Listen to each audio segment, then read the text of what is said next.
I am so sorry. You know, it worked in the beginning, and there weren't any issues. I recently updated and had some issues with respect to streaming. You know, I mean, as far as the frame rate was a little bit off lately after the update and some other things, and so that's one thing. But you know, going down a lot. I really am so sorry. The fact is that if my intent is to stream, and then my ability to stream is the thing that needs correcting, then I mean, it's like, wow. I mean, clearly it's not going to stop me from streaming, but it seems like that's the deal breaker. Like, that's the one thing you should have together before you decide to be a streamer, is the ability to stream. You know, I mean, people have streamed literally cameras pointed at their hamster cages and get views because the feed doesn't drop, right? So I really cannot tell you enough to everybody who follows me through this nonsense that I appreciate you being here and doing that, and it means everything in the world that you do that. So yeah.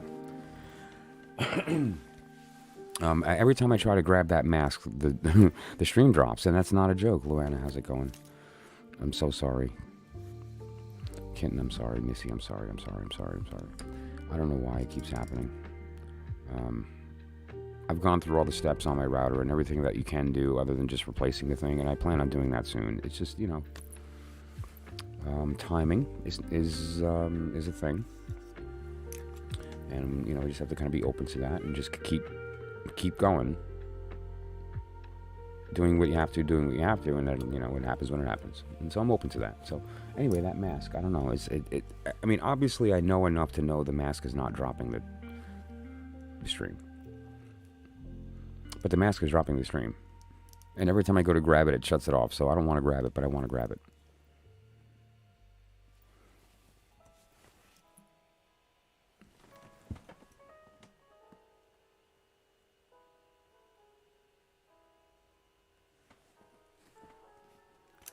Weird, right? A Halloween mask. I mean, it's just a Halloween mask. It's one of these, you know, maybe simple little, I don't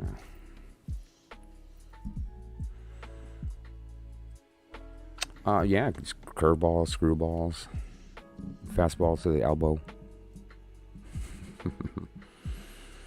You're not kidding. Preach. And when the gods appear, they wreak havoc. One might say pandemonium. Great word. Who knows what pandemonium means? If the human eye could be made aware of the demons that people the universe, existence would be impossible. That's the definition of pandemonium. Basically, it's the idea that we are surrounded by so much chaos and entropy that is completely 100% in every way possible, out of our control, that if we actually took that fact in, it would destroy us.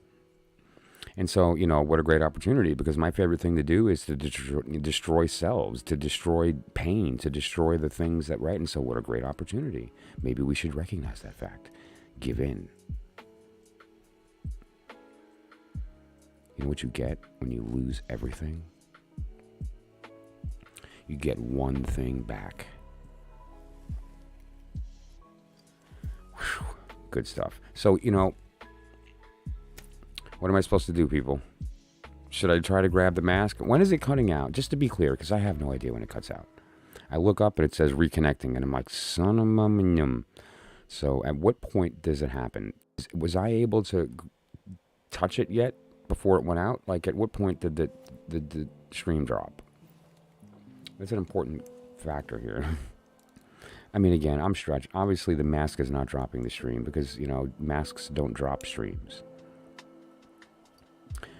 However, spirits who are in masks drop streams. All right, still blinking. I don't know. Okay. And, you know, just to be clear, the apprehension in touching it wasn't that it was that I was afraid of it. It wasn't a fear. My apprehension in touching it was that it was going to be too much when I touched it. Like, kind kind of like that time where I told a story. I was in INATS, International New Age Trade Show in Denver. It's a huge trade show in the New Age space. This was in 98, 99. Long story short, I was kind of chilling out, going around the booths, and there was this one with this huge, so big, take away the H, huge crystal bowl that was, I'd have to say, at least 2.5, 3 feet across the diameter. I bang it, and I get it going. The entire room begins to resonate with this. All the bowls that are tuned to it are going. The whole room gets so loud. It shook your soul. Your chest vibrated to a point that breath felt different. It was awesome. And I had this inkle of, I wonder what it feels like on the inside of the bowl. Because the waves are coming from the edges, right? It's not the bowl that's vibrating that's causing the vibration. It's the edges in between the bowl and the thing, the air. And so I thought, if I put my arm in the bowl, what does that feel like? Don't do that, because what I wound up doing is I kind of leaned over and I touched my arm to the bowl, and it hit my arm, and the jolt was so intense the pain was undescribable. But and it could have actually hurt a lot of people. Frankly, if you impede that vibration enough that energy can't be released in its state that it's currently attempting to do that, it's going to do it another way. And the way that it's going to do it is by releasing that through exploding shards of quartz, at near the speed of sound. So you don't want to do that. It's actually pretty dangerous. If you're fortunate, it just goes pop and it falls in two, which I personally witnessed, unfortunately, a lot. It's almost like witnessing a death, because the song is going. And it builds and it builds and it builds, and then it immediately stops. And the cracking sound, if anyone has ever been witness to one, you would assume is a gong, but it's not. It's almost like a lightning crack, but not loud. It's like a sad thing, because the amazing life of this piece of quartz when it is singing its song is so powerful that you want to be part of it. Like, you want to get into that bowl and just become it. Which you kind of can, because all you got to do is vibrate the note, and it's just, the resonance happens, right? The reason you're not resonating immediately with it, and you're just kind of feeling its effects on the air, is the fact that you're not vibrating at the frequency of the bowl. But if you hum the same note, you will be. Your chest will be going like this at the same.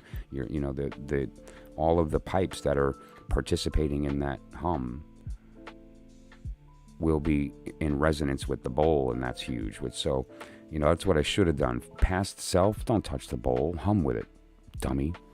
So, and it's such an amazing experience when you're able to do that. And do that in a room with 2, 3, 4, 10 people. And if you have people with a little bit of an ear, then you can, jump to the fifth. The first and fifth is so beautiful. And somebody just, hit that low C and stay there, and everyone just go off of that, up and down, and stay on that. Love it. It really, everybody vibrates, everyone. It's just amazing. And it's like prayer. So, I decided to kind of continue to banter here for a little bit to let the thing build up. I have so much awesome stuff to talk about, and it's like all great. And then I decided the first thing I was going to do is speak about the masks that we wear and kind of what that means. And then every time I turned around to speak about my mask, this is it's an important piece of my work from certain respects. But I just thought it'd be interesting to talk about what another word for mask. And so I turn around, and there she is. Right? But so now, I don't know, should I grab it? Or is it just going to drop the stream again? Okay, if it happens a third time, that actually I think is a good thing, because I'm going to have, how many witnesses are here in the room right now? 1, 2, yes, how's it going on? You haven't been here in a while. Okay, so we have one more, right? We have Yenis, we have Vesta, we have Tanimara, Gabrielle, Kitten, Right, so we got a room full of witnesses. If I try to grab this and that stream goes down again, we have like super deep, dark, divine, feminine going, don't touch my mask. So let's give it a shot. All right, we're doing it one more time, people. You ready? No joke, hands up. Like, this is not a joke.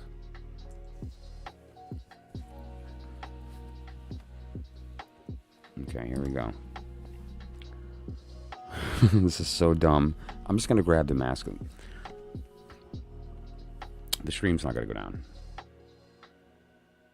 Like, what am I doing? Anyway, so this is it's a mask. It's a normal Halloween mask that you would see in a dollar store. It's nothing expensive. It's pretty basic, right? Maybe $5, $10, whatever the case may be. Unfortunately, some of the stuff's coming off too. I have to give it a little bit of love. I think she can use some. And, but, I mean, the first thing I notice is that she has really pretty eyes. And now what does that mean? I mean, a person's shaped a piece of plastic. Right? But, I don't know, there's something about her eyes. And there's a familiarity. Maybe it's because I've done the practice and I've done the work. And so I'm able to see myself in the other. And so maybe I'm seeing myself. And that's the familiarity, right? Perhaps it's a part of me. Do you really? That's awesome. That's actually really cool. The gold and the silvers. That's right. That's the sun and the moon. Mercury and sulfur. But you have this idea of this like feminine energy. And so if I recognize it because it's myself, then that means that there's a part of me. This is that other part of me that is responsible for me being here, because the reason I manifested was to find her. The reason she manifested was to be wanted by me. And that, what does that mean? We talk about that with physics, with respect to gravity, magnetism, and the strong and weak forces and how those interplay, right? Gravity, the one we think's the strongest, is the weakest. There's something to be said for that, because gravity is the pentacle, right? And isn't it something that the thing we hold on to is the weakest force? You know, just let that sink in for a minute.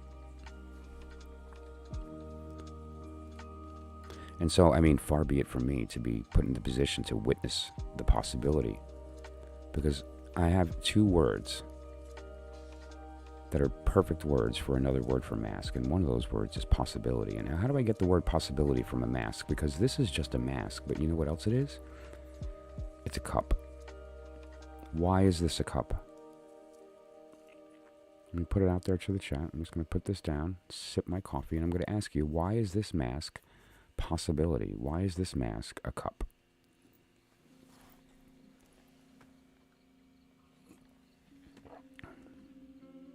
Missy, if you're in the room, this is a biggie.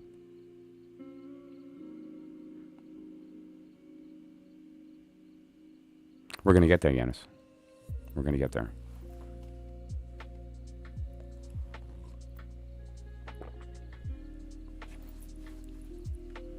Hold your potential. Huh. Yes. Okay. That's a good one. That's definitely cup vibe for sure. Like, yeah, that's definitely cup vibe, right?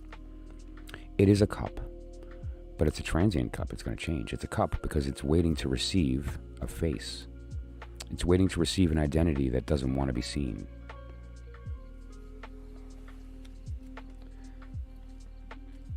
It's waiting for a spirit to embody it. And now, something happens when that spirit finds it, and the recognition happens. Right. Wow, I love that. There's so many beautiful analogies in a mask, but now, so it finds the face that doesn't want to be seen. And, they have that conversation. And so, depending upon how you approach the mask, really, it tells you a lot about yourself. Because I have another word for mask. If one word is possibility because it's in the state of waiting for a face and an identity that doesn't want to be seen, another word for the mask is permission. Well, that one made me tingle when it came to me. Permission.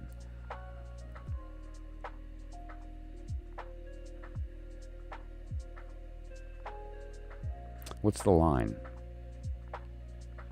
It's amazing what you're capable of when you think nobody's looking. That's permission. And here's the deal. We need that level of safety when we approach the magical process, the divinatory process. When we're reading cards, we need to be that vulnerable by being that safe. Have that level of permission. Because the fact is that the mask is possibility. And what is that mask? This isn't it. This is a mask of somebody that just, again, I'm enamored by the shape of the eyes. I'm an eye person. There's something about the shape of certain patterns of these beautiful windows, lenses, mirrors that enamor me. And so I like this mask. But I have another mask, and it's the one that, it's my favorite. You've seen it before, hang on. You've seen it before. All right, it's this one. What do you think? And so, I don't know, it's kind of persistent, fits really good. You can't deny that, right?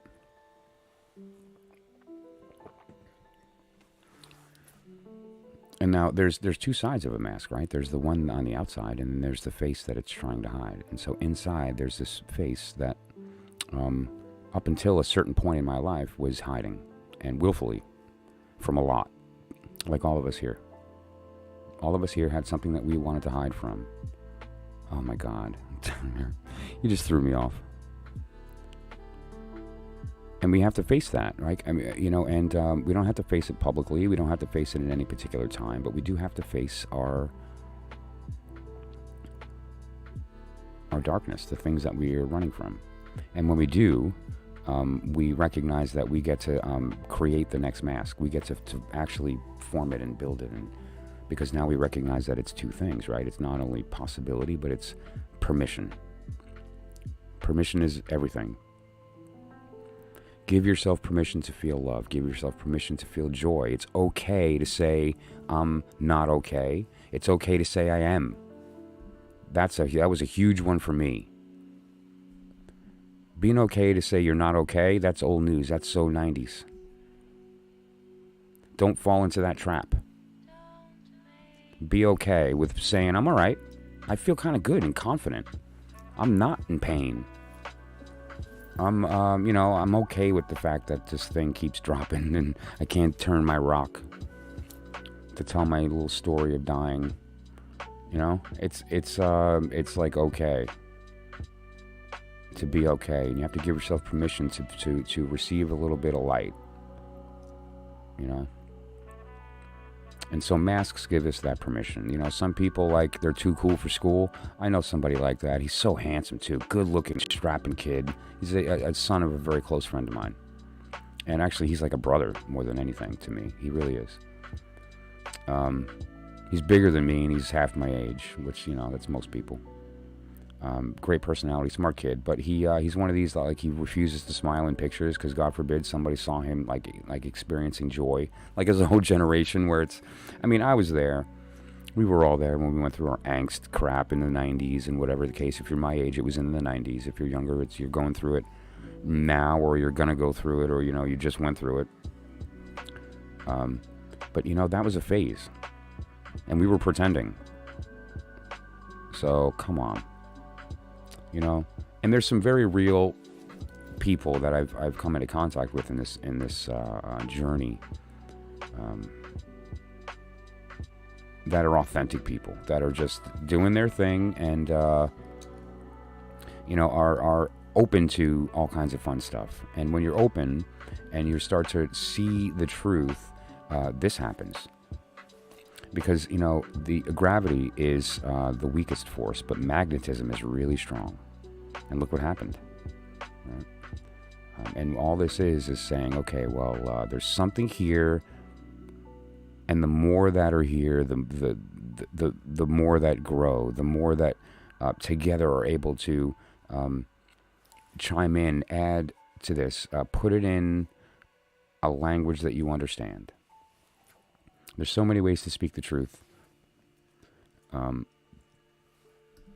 It's really, really important that we are open to any of those that speak to us directly, because we speak about resonance, and we can take that to the level of language. There's certain languages that resonate with certain people and others that don't. And so you have to find the language that resonates, because when somebody speaks truth to you in that language, your soul vibrates. You become that bowl for real.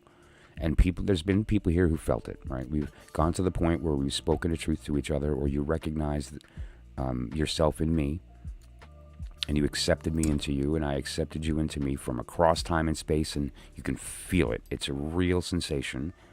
And the sensation is fourfold. Mental. Wait a minute, this is happening and I really feel it. I guess I can't deny the fact that the sensation's real. My heart rate went up. I can feel heat. There's a strange vibration. Your body reacts with all those things I just said. Your soul reacts. There's a calm. There's a peace. There's a kind of like a euphoria, a little drunk. That's your spirit. It's really something, and the heart is just completely filled, pounding with just overflow. And when all four of those are happening at the same time, and you allow yourself to become conscious of it, beautiful things happen. And so that what you're experiencing there is resonance. The language that I'm speaking at the moment rings in your heart true, and you speak back to me, knowing that I recognize that's me speaking. And don't forget, I know the magic. I know the algorithm, and I know the formula to create. And what is that? The act of speaking is the act of creation. And so how do I speak my will into existence? By listening. I listen in the truth that what I'm hearing is me. And when I recognize myself in that voice speaking back to me, I'm the one speaking. I just went from a state of listening to speaking. Well, that's only half true. I'm in this state of listening and speaking at the same time. That's magic. That's creation. That's love. That's what we want. That's what we're here to do. And now we can apply that to many different aspects of our lives. And one of the most effective is the divinatory process. That's the act of interrogating a phenomena in order to extract insight. So one example is to utilize tarot and the symbolism of the language of tarot to activate archetypes in our brain that allow us to communicate with our truth. And if we've done the work properly, then we're able to take that truth, synthesize it into language, and then disseminate it out into the world in some type of symbol system that can be rung in your heart. I want to vibrate you. And I'm going to speak it in as many ways as I can until I do that. Because when you vibrate, I vibrate. And when we both do that, we're dancing. And you know what that means? We have access to everything. Sounds good to me, right? Who wants that? Ladies. Where's my mouse? Ladies and gentlemen. Boys and girls. To honor the truth. That is the stillness. That is the heart. That is my brother. Shushu. A moment of silence.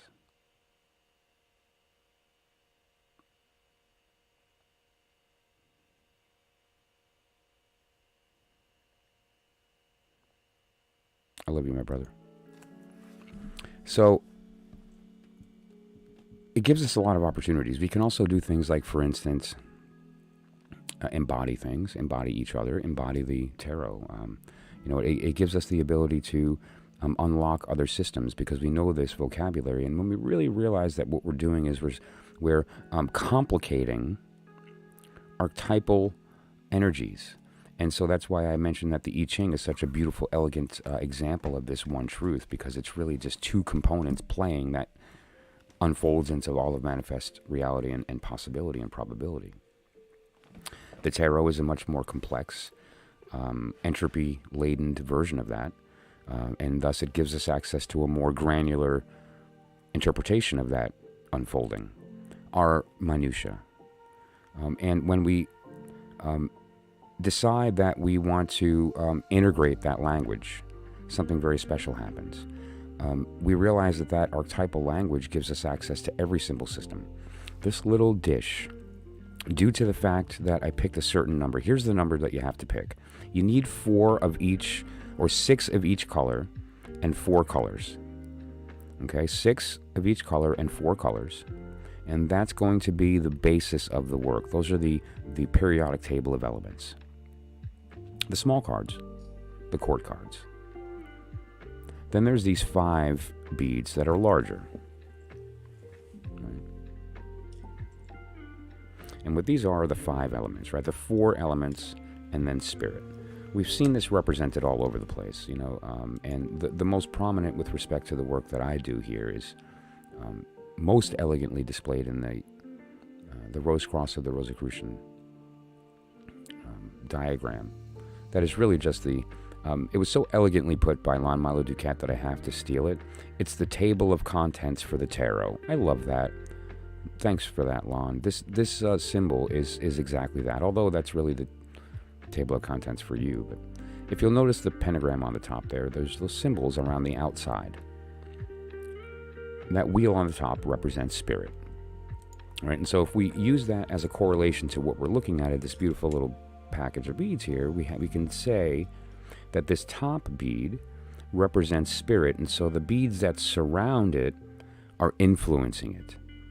And if we use the language we now know of the tarot, which isn't really the language of the tarot, it's the language of elements.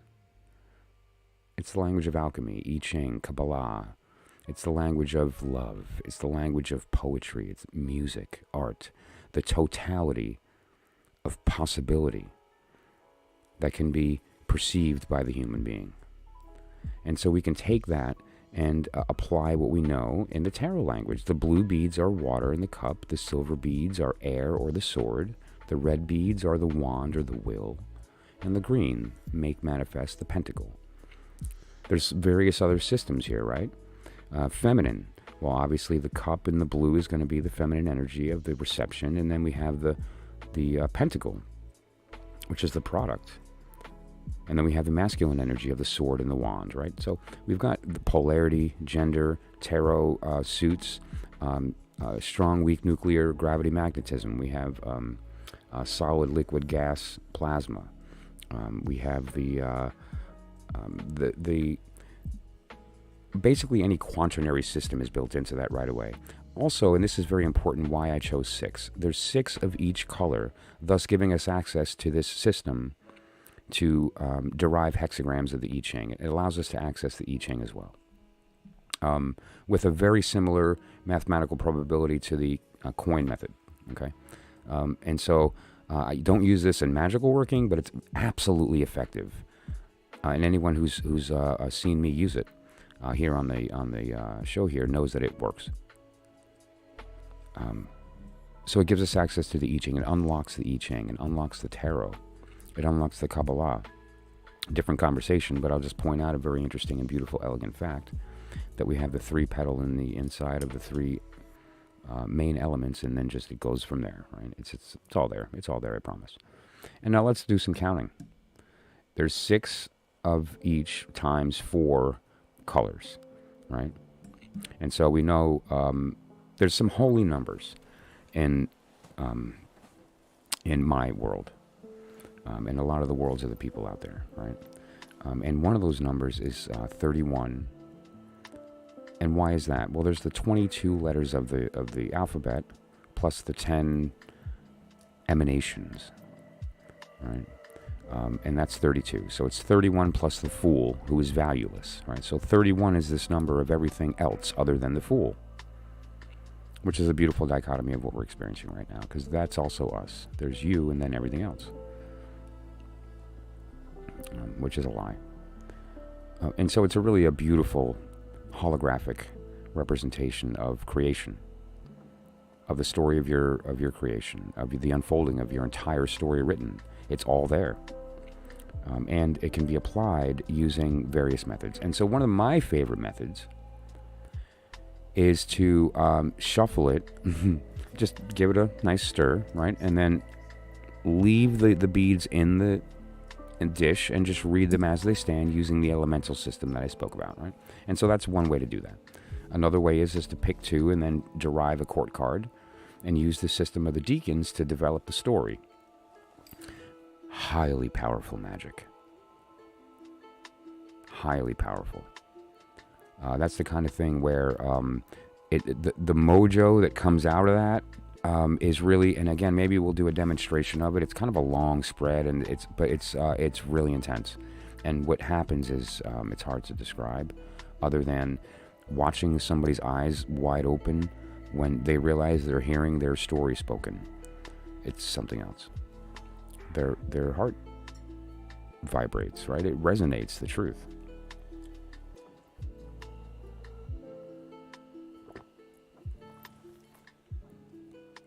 And now this little pile of rocks, beads, that evolved into different kinds of beads, that evolved into refining the number, that finally got to the stage that it is right now. And it's been in this state in my mind and in my work, well, for not too long, several years, but not too long. And then I decided, well, since I'm doing the streaming and I'm in this state of shedding and revealing, that's what I'm here to do. I'm here to shed myself of what I don't need. I'm getting rid of tarot decks, I'm getting rid of magical tools and all kinds of stuff. And then I'm also in this process of kind of revisiting and revealing techniques that I think can contribute to the growth of your spiritual journey, or to your work as a reader, or as an intuitive, or a magician, or as a human being that just wants to get to know themselves better, mind, body, spirit, all at once, and then fill your heart up with all that learning. So I did it. And I poked around at all my different parts. I go to yard sales, antiquing, and anywhere I can get broken stuff, jewelry that is no longer wanted. These are all very good things for magical work. And so I had a bunch of different bead stuff. And so we have these beautiful hand-painted beads. Look how lovely these are. They're just lovely. They're quite heavy too. This is not it's not a light bead. It's not glass. I believe it's copper. I think they're copper. They're very heavy. These little bells, right? These little arts and crafts bells. These are great. Love them. And these are my water. And also, accidental, how perfect that pastel-y blue goes with that green and magenta. Like, come on. The magenta is my wand. And interestingly, notice how it's sort of like an oblong circle. I just love that. Which can be read both ways, right? You can read that both ways. That's also a feminine wand. It's just perfect. Then we have the sword, which is the white or silver. It's a metallic bead, silver for the sword or air. And then finally, our princess, right? The earth, the pentacle. Okay. And so the colors, the way it came together, was quite accidental, based on just what I happen to have left after using the stuff for different things and storing it away and whatever the case. And the numbers mattered, so I had to have 6 of each, and these were the beads that kind of came out of that. And the visual that was produced is just so stunning. I stare at it and stare at it. I use it more than I've been using cards lately, because it's just so elegant and quick. It's small, your shuffling's easy. Magical work's a different story. And I've used it for that, but it's a different method, and I'll speak about that on probably a Patreon only thing, or like an inner order only thing, and then we'll speak about that in the inner order, about how what would be a cool way to put out this magical working of using this tool as opposed to just the divinatory one. But so, I wanted to. I have a rule when it comes to this type of thing, and that is that if it's possible, bounce it off of somebody smarter than you. You may wind up bumping into things that you didn't think, and most likely you will, or a perspective that you are just not equipped to have due to a lack of experience, whatever the case. I'm open to that, and so I put this out to a couple of people. And I made a request that, hey, will you check it out? And so there was somebody who had been in and out of my stream, and became kind of someone that became a regular and a friend. And we've been kind of bantering, and then that banter turned into some very interesting ideas. And then I realized, wait a minute, this person's just an amazing reader, and we obviously have a cool energy that is, like, we get the same ideas, and so the flow is easy. And she's an oracle maker, and so am I. And so it's like, oh, geez, well, I have to get her opinion. I mean, she's made dozens of oracles, understands the idea of kind of taking the vocabulary that you understand and synthesizing it into your own creation, because it's a natural process for her. So I don't have to worry about explaining to her what it means to make an oracle, right? And at the end of the day, she was open to it. And then she goes and makes her own, and it's beautiful. And she starts reading it, and she loves it. And so, we chatted today for a little bit about a couple things related to this little thing. And I'm just trying to get some technical things worked out to have her on. But this screen right here is going to be her face at her home. And basically, we're going to shuffle our oracles, and I'm going to read hers, and she'll read mine. And it's just a way to kind of demonstrate this process. And how beautiful that she completed my work inadvertently. And I want to be clear about what that means, because what I'm here to do is to take this and synthesize this ridiculous amount of wonderful, beautiful knowledge that we have, that all point to this one truth, into an accessible, practical tool that you can literally go do something with. I've read the books, and they're great, right? And a lot of people here have read them, or in the process of going through that work. But very few contain "go do this, and this will be your result," other than maybe the Solomonic stuff, which that's why they exist, right? Only you're telling something else to go do this. But that said, though, you get the idea. So that's what I want to do. My contribution, I hope, is to provide you a puzzle piece that you put into your understanding of this process and go, okay, now I know how to use it. Now I can do with it. Now it's not just a think, it's a do. That's why I'm here. And any way that we can help facilitate that, then the better, right? And so I think by demonstrating the process, it creates a couple of things.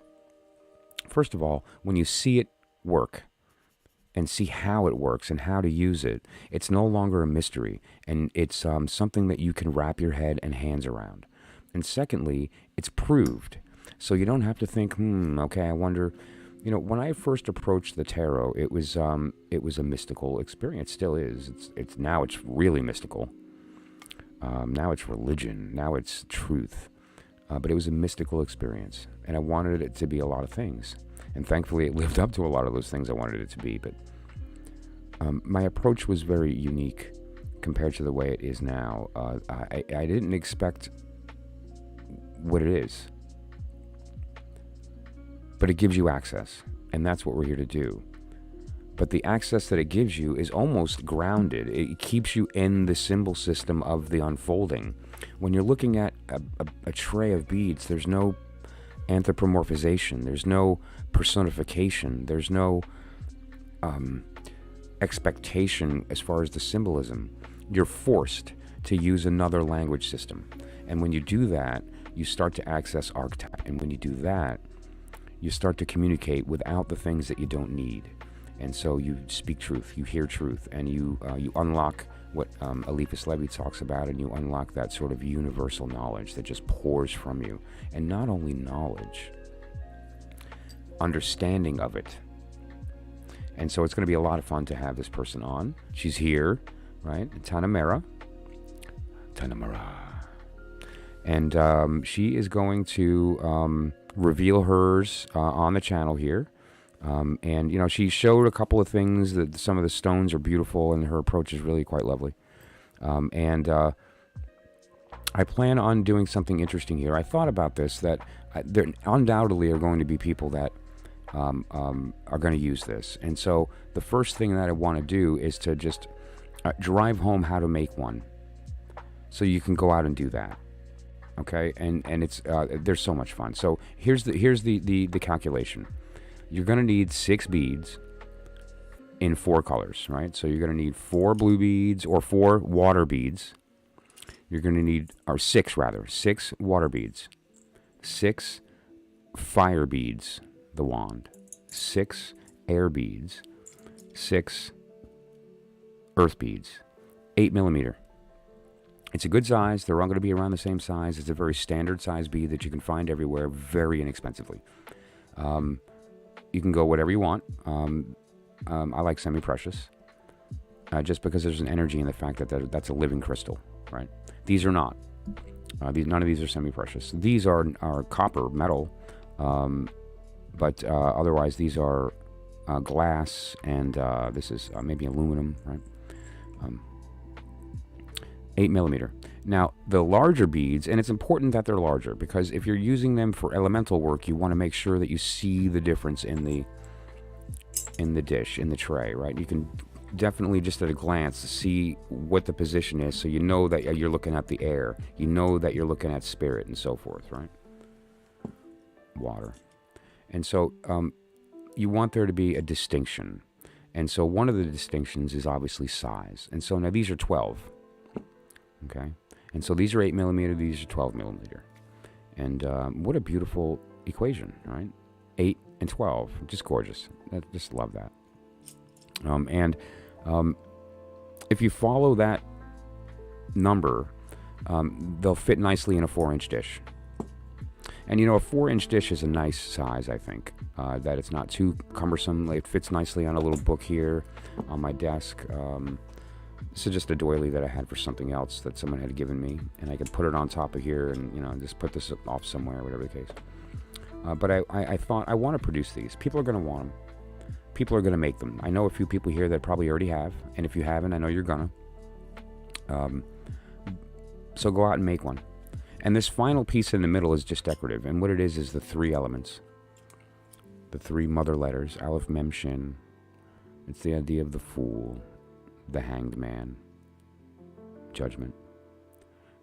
The 3 main elements of air, fire, water, right? And so it's really symbolic. And the one I used is actually a spoiler, a little behind-the-scenes secret, is an 80s earring that was a clip-on, and the backing came off. And it's 3 seashells that have been cut in half and then glued together, right? So this is just 3 seashells cut in half, and with just accent with some adornment around the corners, which is beautiful because it's actually a nice little representation of a Merkaba. Isn't it? Isn't that lovely if you consider what you're looking at here as a Merkaba? Why, Michael, what is this word that you use, Merkaba? Okay, good. And now what you're looking at here is the Merkaba from the top down. Right, so this would be, you're looking at this and then, that, but this is it from the top down. Right? And so it's really lovely to have that little Trinity kind of symbol and have that sort of energy present, although it's not used in the readings.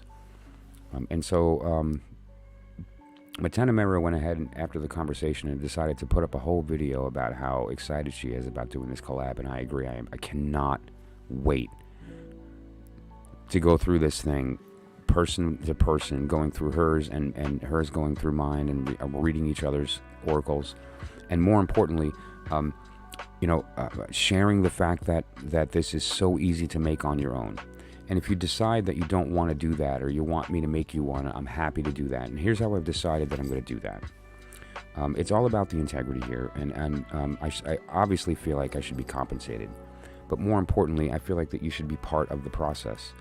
And so there's a couple of things that I've put aside that I think would be useful, stone types, sizes, and other things. But I think we can work together on a process of picking the right beads, understanding why, and build one together. And then we'll decide, based on the cost of what it does to put together. If you do semi-precious, the beads could be a couple of dollars a piece, right? If depending upon the quality of the amethyst, or depending upon the quality of the aqua, depending upon the quality of the ametrine, or whatever you decide that you're going to use, the malachite. It can be expensive, or it can be very inexpensive. This cost me very little. I mean, I can't even tell you. The dish was virtually free because it came from a yard sale, right? It's the same idea with a lot of these beads. You get them in bags like this. These bells were pennies. And you can go as elaborate as you want, all the way up to full metal, or, any of these type things. So, I think by us working together, we can put together something nice. And so I came up with a couple of vessel ideas and whatever things. And so I'll slowly be putting stuff up. And if anybody is immediately interested, then just give me a call and we'll work it out. We'll go through some of the sources that I know that you can get good crystals quickly put together so they can be shipped to me fast. We'll do a private live stream, and I'll craft it in front of you. We'll make sure that the appropriate energies that are relevant to your sign, your moon, your everything is relevant during the working, and so that it'll be very personal. And then we'll give it a name, because I gave it a name. Tanamera and I are sitting there shooting it like, okay, so here's this thing, and how are you going to read it? And cool, let me see yours. I'll look at your... And incidentally, there's a couple crystal choices she made, which are similar, which is really cool. Like, it's soul sister kind of vibe. It's cool. Like, this family's growing fast. It's something. So in the meantime, we're going through this conversation, and it's like, okay, well, we need to make this happen as quickly as possible. How can we just to facilitate this thing? And one of the things that frustrated me, and I was immediately afraid of. I'll tell you the name. I shared it with a couple people, but the stream keeps dropping, and I feel like it's one thing to invite her onto my channel to speak as somebody that I feel like has something to contribute. It's another thing for me to invite her viewers to my channel and then drop the stream. That's frustrating. And so we have to be kind of delicate about how we do that. If you go to thrift store, pre-made necklaces, pull them apart. That's how I get all my beads. 100% how I get every bead I own is defunct jewelry from yard sales, from thrift shops, from Salvation Army, so forth. Right? Yeah. But so that said, yeah. Love that. Can we do that on a Zoom call? Would that be a Zoom call? I think that might be the easiest way.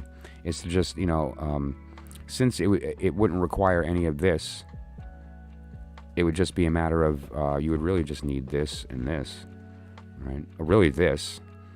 We can probably do it on like a Zoom call, right? And just live stream the Zoom call. Broken necklaces, but I don't plan on making. I just.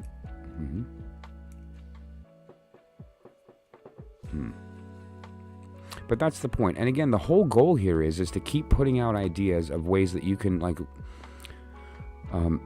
you could use so many different items that just follow that rule of it being certain size, and that there's enough beads that are larger that are offset. So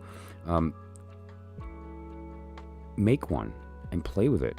It's really interesting when you go through the process. And what I'm going to do is demonstrate it, okay? And then we're going to move on to a very interesting thing that happened today. And there's somebody here as well that asked me a direct question about, what are your thoughts on some tools that I can use to develop my intuition and to maybe as a method of divination? And we're going to speak about that. That's an important question. And what that means is that your soul is recognizing it's on a path, and it wants a little jump start. It wants a little shortcut. That's what I do.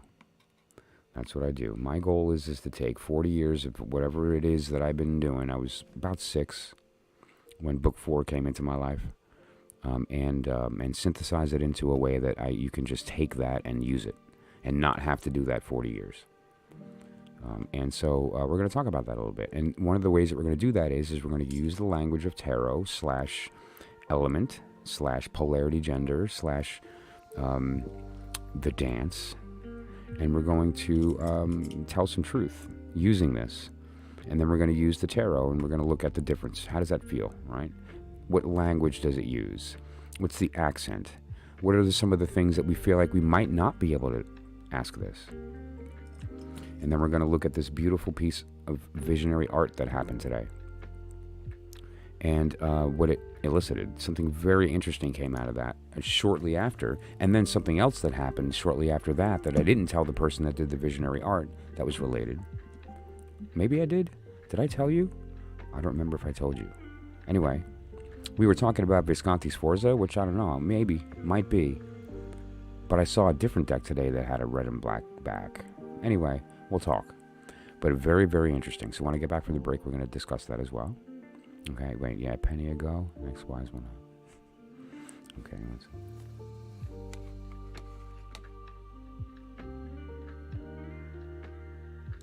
Not sure what you mean, but okay, wait, let's... Okay, yeah. Yeah, here's the cool... This is why I love Tanamera, okay? Do you know what the name of her show is? Tits Up Tarot.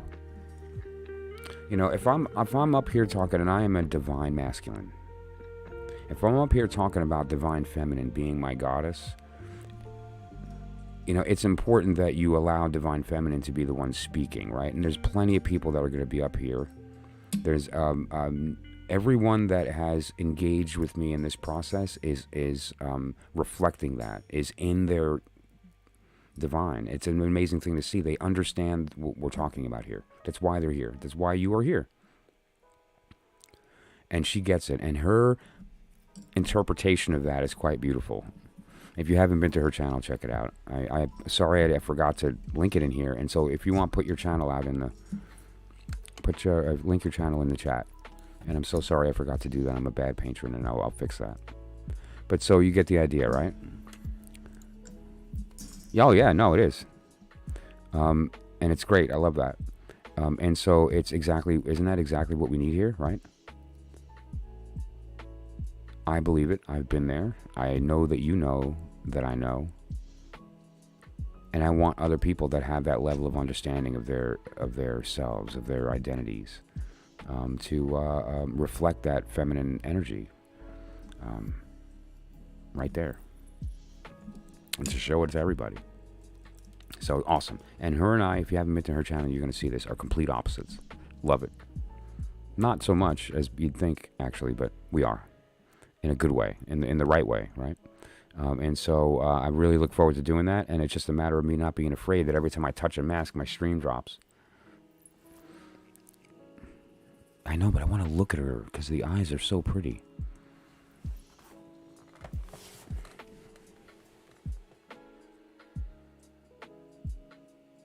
I don't know. Does anyone else get a sense of familiarity with this? Do you get a sense of familiarity with that energy? All right, do you think if I touch him, it'll cut off? Of course not. This is me. He's not gonna do that to me. Let's see if I have a new stare at her. Oh, strange. I'm gonna boop her nose. You think it's gonna happen? Let's see. Let's find out.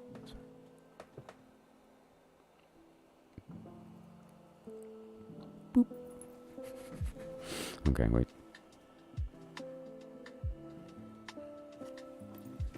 Nice. Okay. See, that's just the mask, people. Come on. Who was worried? I wasn't scared. Were you scared? Were you worried that the stream was going to drop? Who has the courage? Who has the courage to say that they thought the stream was going to drop and they were a little nervous? Right. Who? I'm just curious. Who thinks that stream was going to drop? I don't know.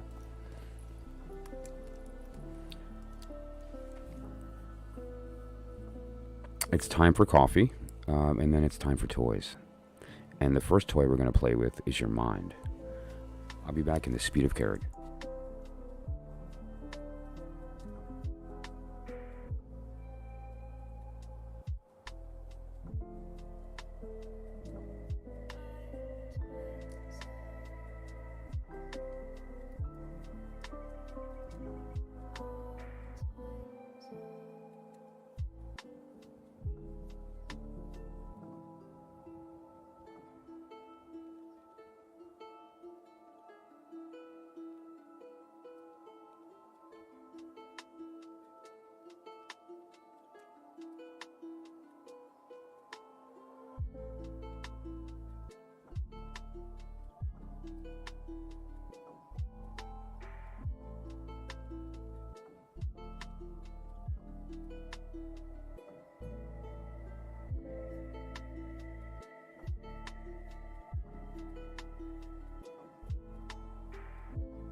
Alrighty, so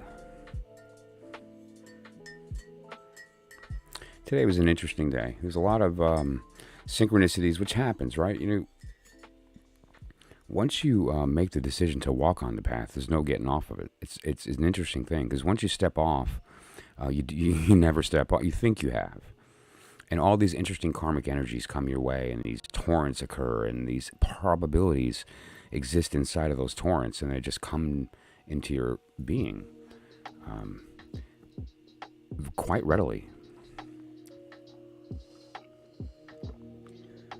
And, you know, for me, that's come in the form of several individuals who I've been very fortunate to have the thing that I put out into the world with, which is intelligent discourse. I begged God for intelligent people that had a different perspective than me. I don't want an echo chamber to bounce ideas off of and to learn with.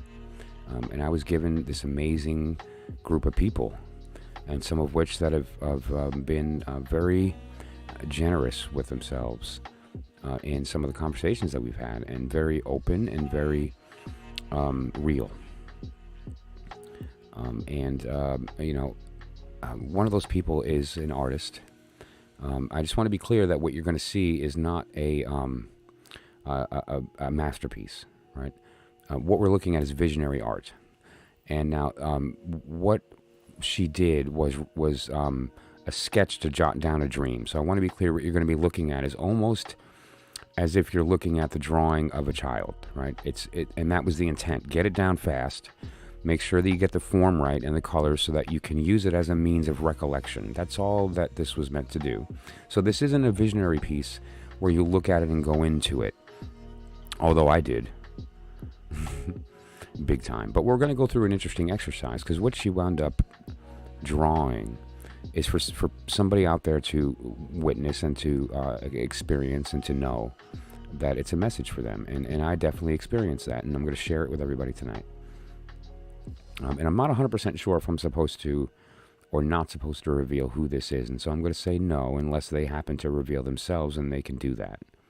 Okay? And so before I go anywhere and we start that, I'm going to do two things. I'm going to reveal the name of the I don't even know what to call it, the beads. I'm going to name this oracle. And the second thing that I'm going to do is to scroll and just catch up on the chat. And then we're going to move on, and we're going to take a look at a visionary artist's work, and then how that manifested in my day, which was the most amazing thing. Because again, I'm on that path. I've been on it. And the karmic torrent that is my life is a whirling dervish, and I love every minute of it. So, first of all, the name. So I was thinking to myself, you know, you're having a creative block, which is a weird thing. I mean, you know, once that hose is on, it's on. And there's this amazing creative explosion that just needs a place to go. And so anytime there's any inspiration of any kind, there's just this poetic, it's an amazing thing to experience and to be able to display, to demonstrate, so that people can see that it's possible to go from a normal person to somebody that can just pour knowledge. And I thought, why am I blocked on this name?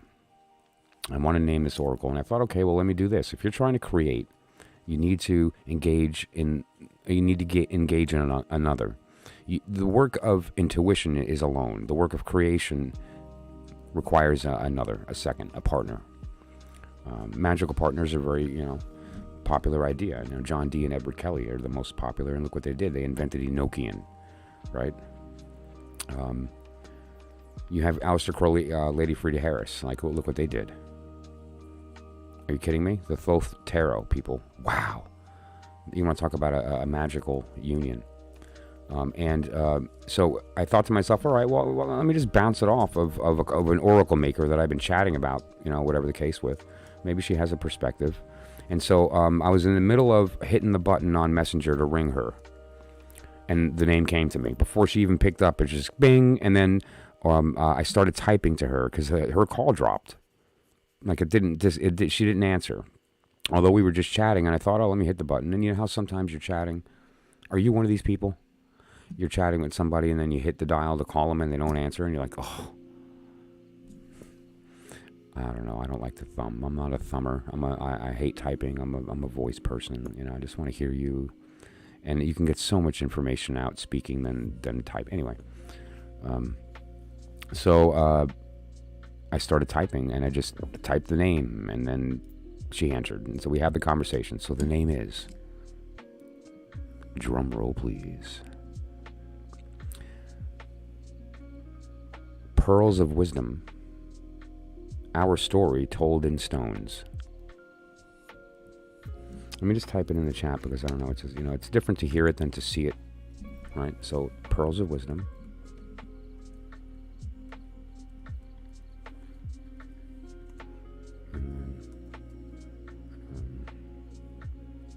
Okay.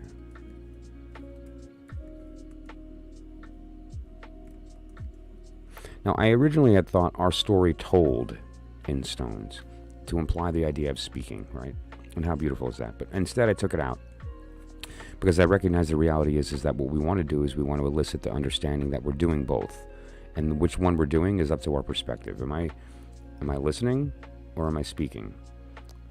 Let's find out. Which one's pointed up? Oh, I'm speaking, right? No, I'm listening. I'm speaking. I'm listening. I'm speaking, right? Did the stone change? Of course not. Only my perspective changed. And so I took the word out, and so it's just called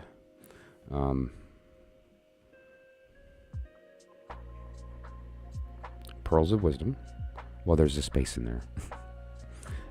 Our story in stones. Let's get that correct. I love you, Michael. I love you too. You beautiful, chaotic being. Okay. One more time. It rings though. I don't know. It's something about it rang to me, and I thought I like this. I think this is gonna ring with others, which is the point. That's what we're trying to do here. Make it accessible. Make it something that people can really get around. And a very important thing is make it beautiful. Why does everybody love the Thoth Tarot? Because it's gorgeous. It's gorgeous. Every image after every image is just delicious to your soul. Some of them are painful to look at. Some of them are disgusting. And that's actually due to for Frieda Harris's understanding of the color system, and was able to facilitate that emotional response by using proper mixing of certain color patterns. And it's amazing that she did that. You know, if you haven't meditated on the Thoth Tarot, you're missing out. So let's go ahead, though. I'm just going to scroll through the chat real quick and then catch up, and then we're going to look at some visionary artwork and talk about an amazing couple of coincidences. No such thing. That occurred today with respect to that, right? And it was really something. So I'm just going to scroll up, find a middle somewhere. This looks like a decent middle. Wow. How cool is this? This chat is just like pumped with all kinds of good stuff. Discourse.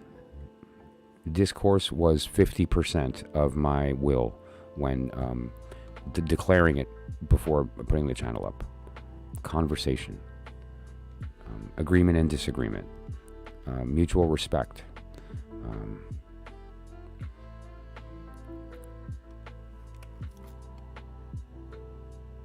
Very true, Yanis. Yeah, classical propositional logic is a truth-functional logic. It is that every statement is exactly one truth value, which is either true or false, and every logical connection is truth function.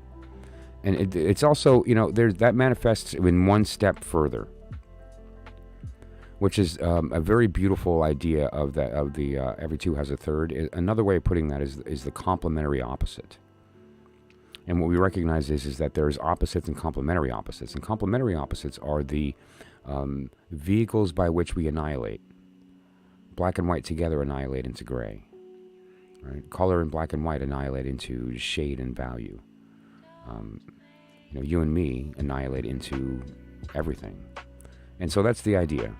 And we have to recognize how we go about that process. For that to take place, there has to be a willing giving and take, and it has to be of equal proportion, otherwise it won't work. It's sort of the idea of two bodies floating in space, and one is much, much smaller than the other. It just collides. It's absorbed completely. There's no exchange that takes place. It's just consumption. For the conversation to take place, it needs to be happening on both sides at the same time. So that's sort of like, unless you address that later.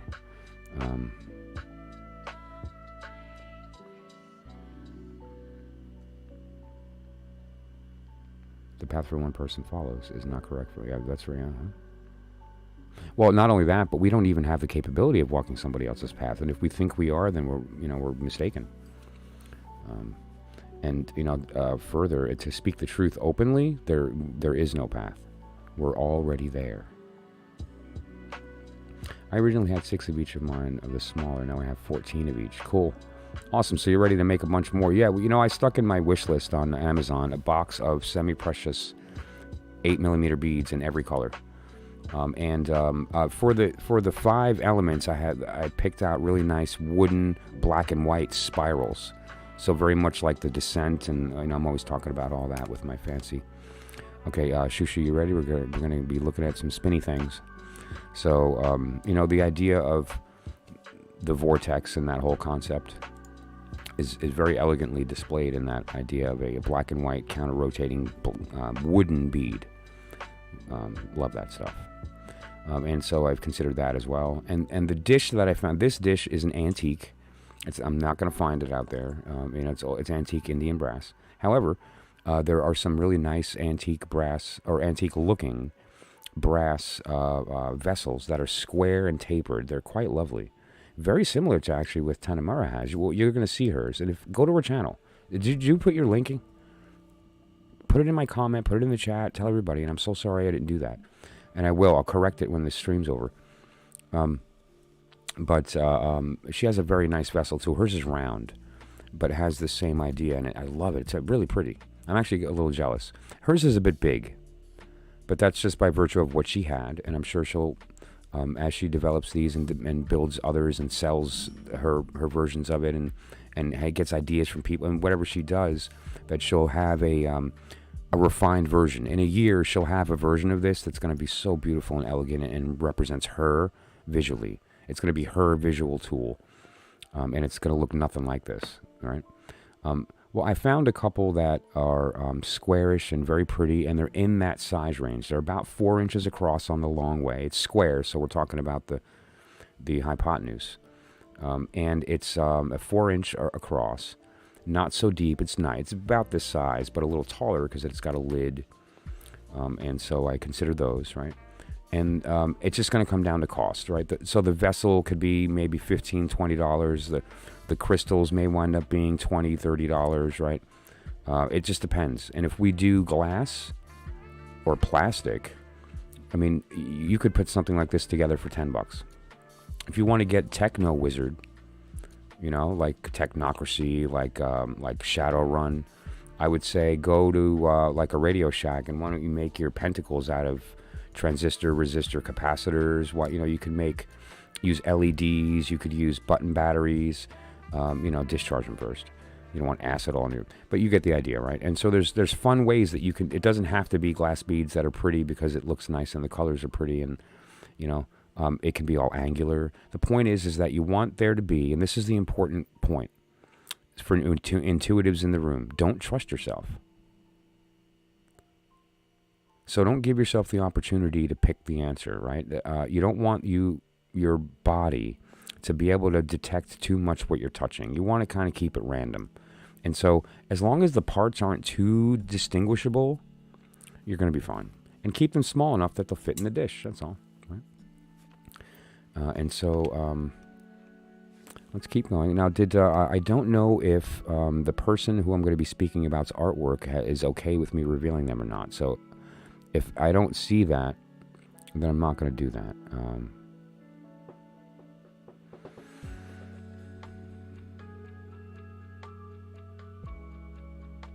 Oh yeah, that's an interesting question. Tanamara, did you add more beads to the oracle, or you have more beads to make another oracle? That's an interesting question.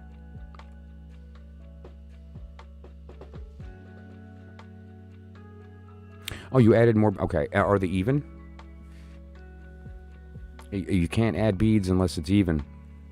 All right, yeah, the probabilities would be thrown off. But so as long as you're adding an equal amount of beads, then yeah, a 7-inch dish. Okay, yeah, right. Oh yeah, that's not true. If that's the case, then you're not allowed to sell tarot decks. That's not my idea. That was channeled. I've been doing it for years, and I came up with it, but that's not my idea. Go ahead, just make some money if you can. And if people connect with your art, if they like what you created, then there's no shame in you being compensated for sharing that creation. I'm sorry, that's true, and you have every right to earn money from that. If you want to throw me a few bucks, then that's cool. And if you don't, I won't judge you. But listen, everyone can interpret their thing. Like you make oracles, and so I mean, Pamela Coleman Smith doesn't own the copyright on making tarot decks, and I don't own the copyright on making bead oracles. My goal was to share it and to hope that people will run with that. You know what happens if you sell them? People are going to come and figure out how to work it and use it and whatever the case, and they're going to tell more people how to do it and figure it out. And there's a network of people that are spreading it, and it's now a thing. It's a tool. It's entered the zeitgeist and becomes a means of accessing more intelligence and more connection, and let that happen. So, but yeah, I think I'm caught up on the chat here. Okay. All right, great. Okay, so then I'm just going to say that I'm not going to get into the details of their personal name or anything, but Kitten, and everybody knows that I'm smitten for Kitten. It's true. I'm a cat person. Although apparently dogs have been entering my life a lot lately, so it's true. I don't know. It seems like I might have a little bit of Osiris poking into my life, right? A little bit of Sirius in there, a little bit of Canis Major. I don't know, but I haven't seen NFT oracles yet. Maybe it's out.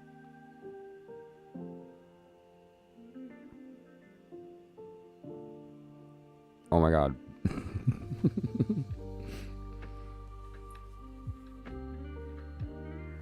Yeah. So, okay, all right, I just want to be clear again. What I'm going to show you is a sketch of Adrene. And she bounced it off me. Hey, I had this thing. What do you think, right? Because we share a visionary art. And she's been very forthcoming and very generous with herself in the things that she's shown me. And some of it's very intimate and some of it's very magical. Most of it is very magical. There is a vision.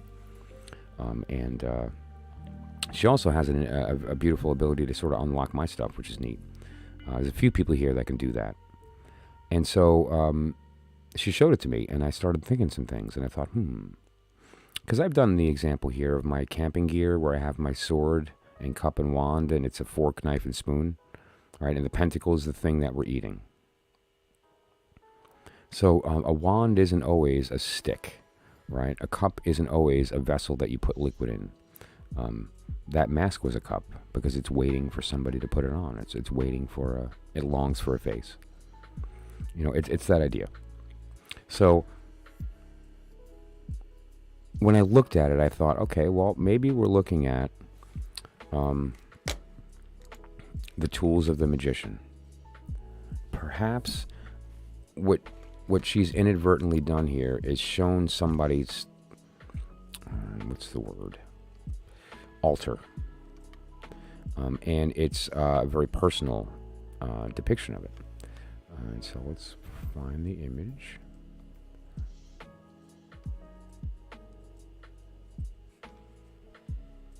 I forget what I named it.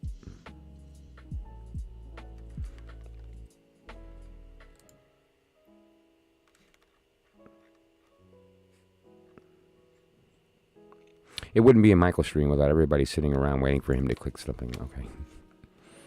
There we go. Okay, let's give that a rotate. All right, who knows how to rotate in this software? Okay, I'm kidding. I'm kidding. Maybe not. Where's the...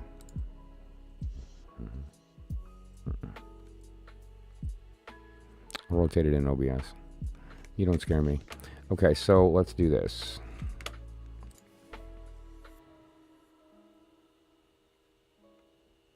Okay, so what we're looking at here is again, this is a person's dream. And what she was attempting to accomplish here was getting this down as quickly as possible. Okay, so first thing we're going to do is I'm just going to attempt to rotate this so we're looking at it from the perspective that I saw it in my mind. And then she can agree or disagree whether or not that's appropriate based on her interpretation of this. So let me first of all get this kind of correct so we can just look at it properly.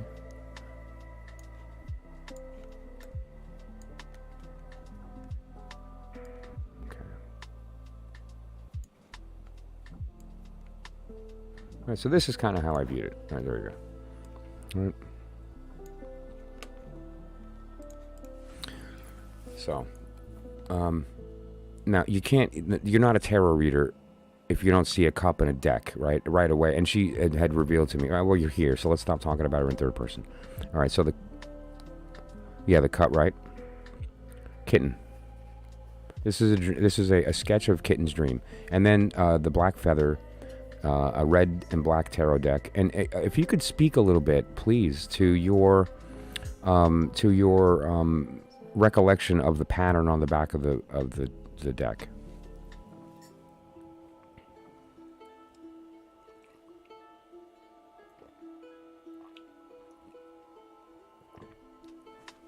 You know, was it geometric? Was it nebulous? You know, and in some dreams, oftentimes geometry is not always that obvious. It's blurry to the mind's eye if you're not lucid dreaming.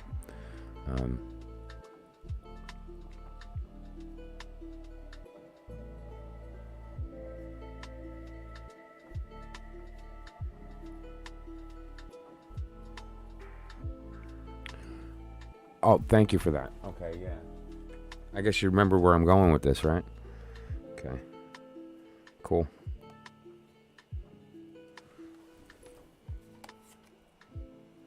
Right, yep. The table is filled with necklaces.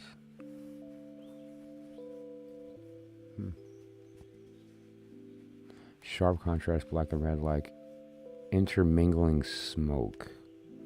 Okay. Love that. I have a feather, a red blackish box, a sphere bowl thing. It's okay. Oh, citrine. I love citrine.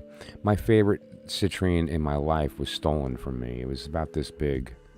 It was a nice chunk and it was beautiful. It was just future altar. Interesting. Well, we're going to get there. We're going to get there.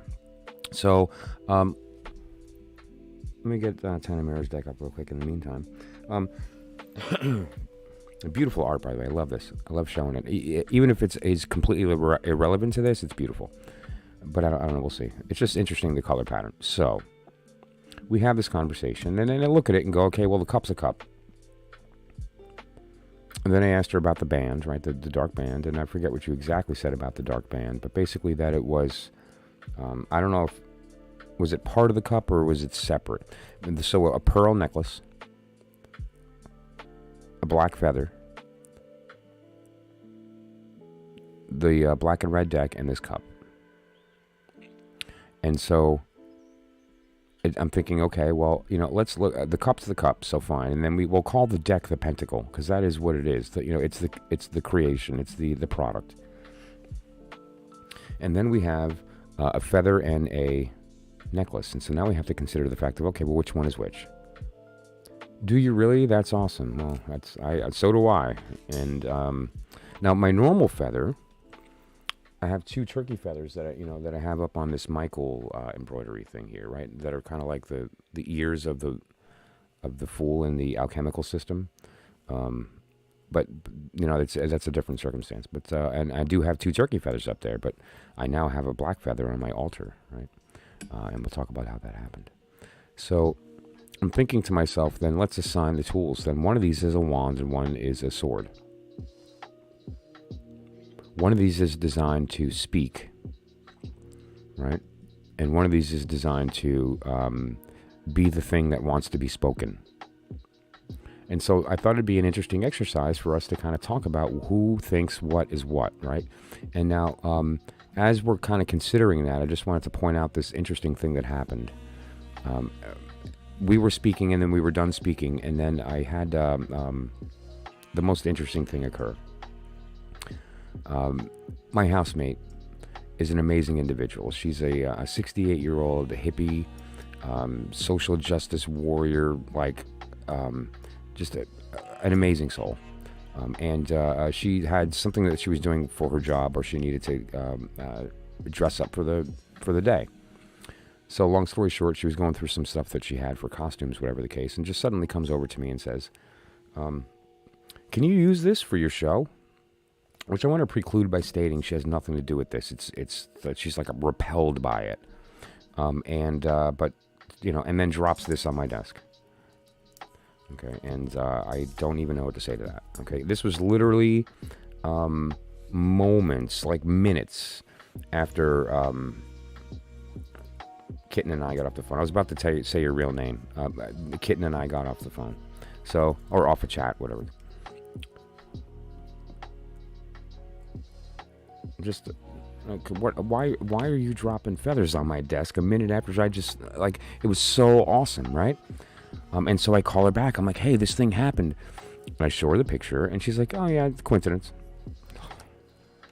Of course it's a coincidence, but that's...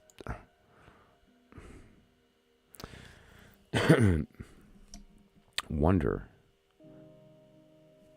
is a choice. Like, wonder's a choice. You know?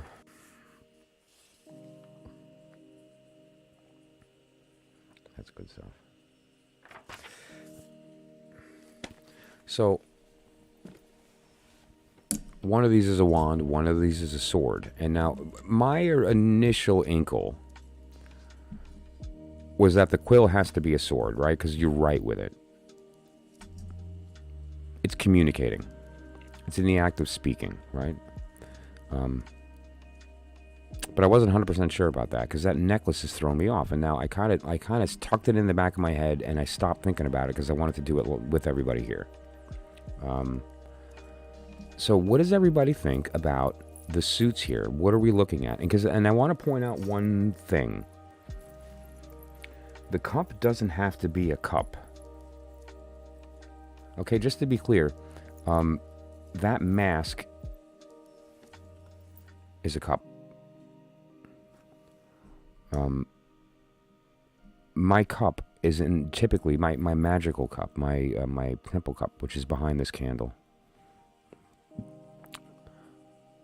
is typically in the form of a pentacle because it holds the ashes of my former selves, right? And in doing so, it's well, there's magical reasons, but it's typically in the state of pentacle, right?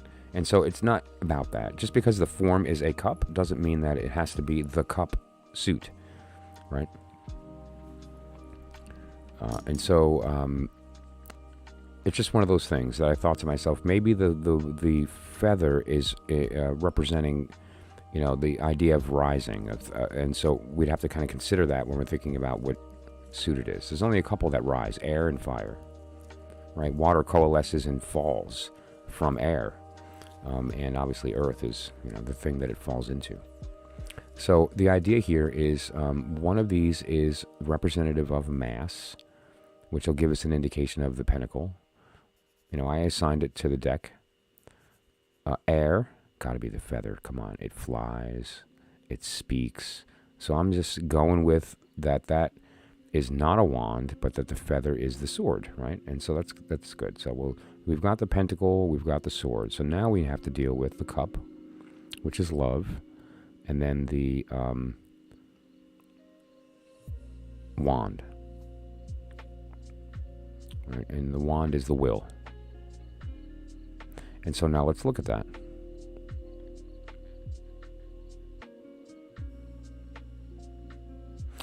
The cup is want or love.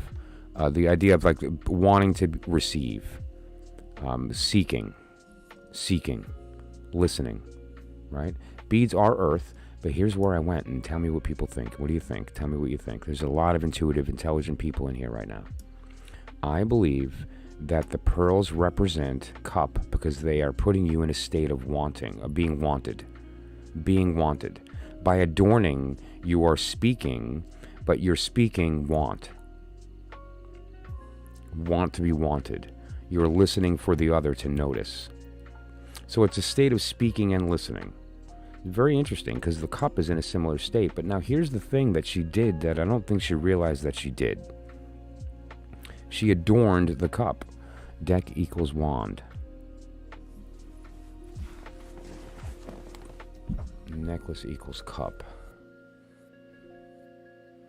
Feather equals sword. Bowl equals pentacle. Okay, let's look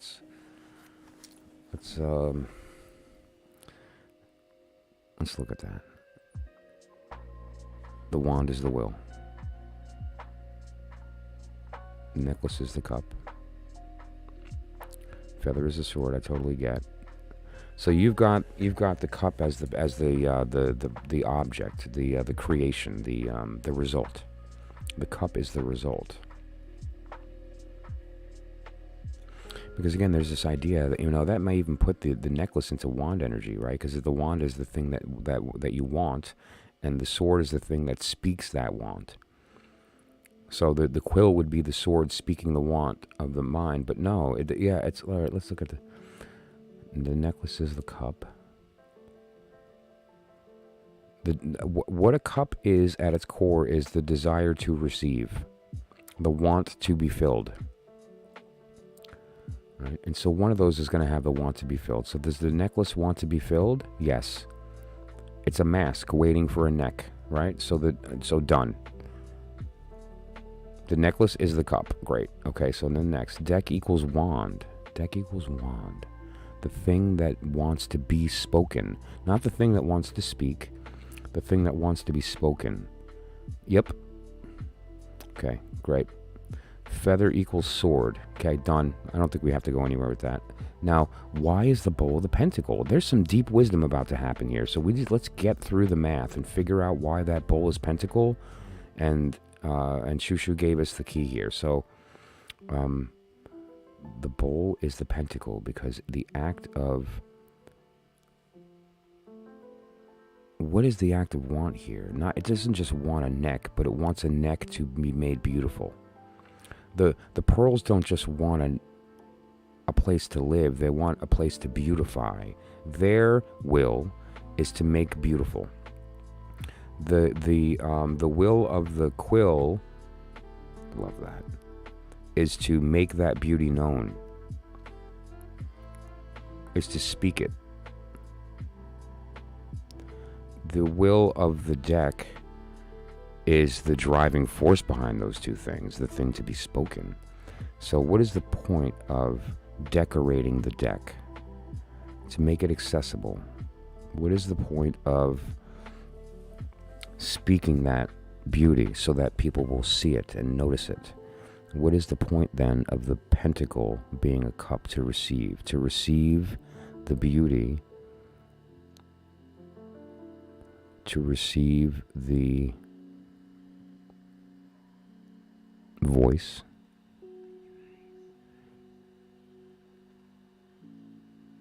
and its completed work would then be filled by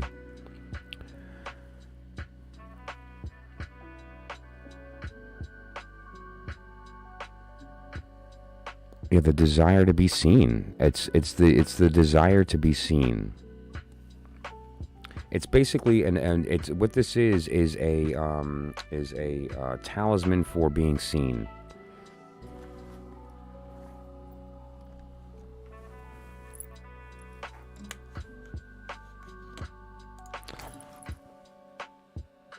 How does everybody feel about that? I was just kind of, let's start up. Okay, the bowl collects. Yeah, let me go back in case I missed a bunch of shoo-shoo. Okay. Got a big whole black feather on my altar. Okay, yep. Okay. Let's keep going. There we go. All right, he was at 311. Okay, then we're at pi. I can be filled with any illusions we want. Certainly can. Oh, wow. Because ultimately, don't forget, I mean, the ultimate occult secret of all of this entire science, here it is, ladies and gentlemen. All that exists is one cup. It's not the interplay, it's not any of these things. It's really just that initial inhale that started everything. And that was the only thing that existed, was the cup that took in the initial inhale, and that was you. And when you made that breath, that exhale happened into you as a result. It didn't exist before that. So that's why God's female was that initial that gave the to even exist, right? But that said, though, so all the universe actually is the singular cup in a state of constant wanting to receive itself. And that's what the cup is. And how does it receive itself? Through its dreams. Each one of us being a different dream. Thinking that we're the ones doing the dreaming when we're not. We are the dream.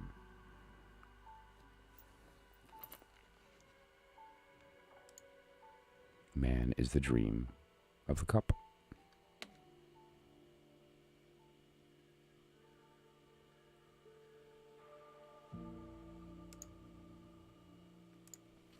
That reminds me, yeah, is Saturn still visible right now? I believe it is.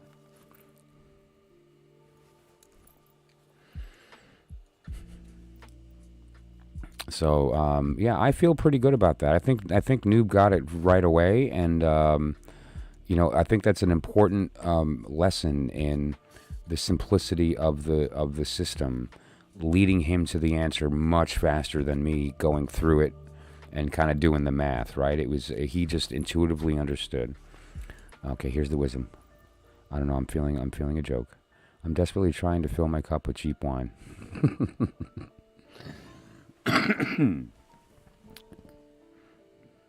That's great. All you need is some grapes, some sugar, and some patience. And no taste buds. Who did it? Who went through the process when they were teenagers of making their own wine? Oh, come on. Who did mead? Who tried mead? Who tried to make mead?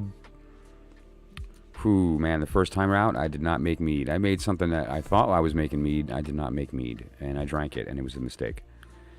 I've made mead. I've made absinthe. I've made wine, cherry, blackberry, no elderberry. Sorry, Monty. But, yeah. It was fun. It worked. It worked. How old was I, man? We were 14 or something. We were so stupid. But, when you bump into the stuff, like I bumped into the Jolly Roger cookbook, and then that bumped me into a bunch of others, because one of the things that was in the Jolly Roger cookbook, in the back of the book, was a list of BBS numbers that got you access to other nefarious stuff. It was so cool. And I bumped into all kind of goodies from that. I mean, that was one of those things that I bumped into. Oh, no, yeah. Hell water. Kool-Aid. Yeah, well, Kool-Aid and rubbing alcohol, that must have been horrible. Oh, man. Well, that it'll taste like a cheap gin. That's what you'll be tasting. You'll be tasting a cheap gin. It's good. Funny stuff. Yeah, I went through a little phase of trying to make drinks and be clever with that, right? I don't drink. There's no reason that I don't. I enjoy a really good wine. I just haven't had one in a while, but I don't enjoy the sensation of drunk. I really don't. But I enjoy the sensation of mellow and being at that right place. And so I tried to make a couple of cool drinks. There's one I made. I'm so proud of it. Cinnamon schnapps and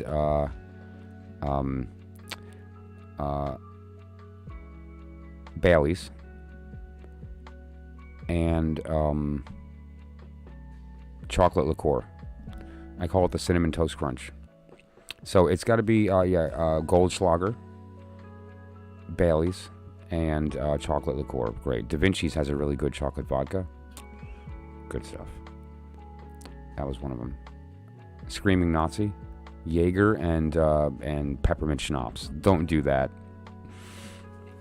It's candy. It is. You sip it and you're like, oh, this isn't liquor. Look. Done.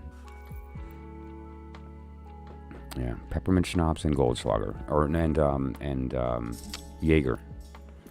Oof, blah. Memories. Yeah, Wormwood. Yeah, that's yeah. There's stories. That's not a joke.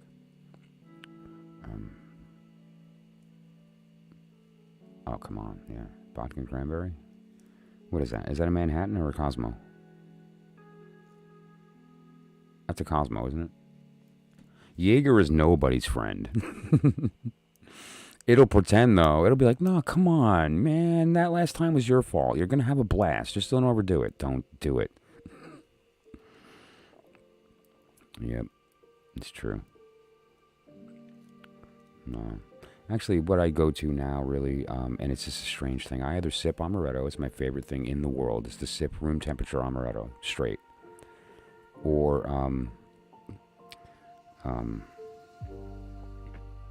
Captain and Coke. Captain. There's something about it that there's a sweet to the dark, or Bacardi Añejo and Coke, but it's got to be Añejo, and it's specifically just to be clear.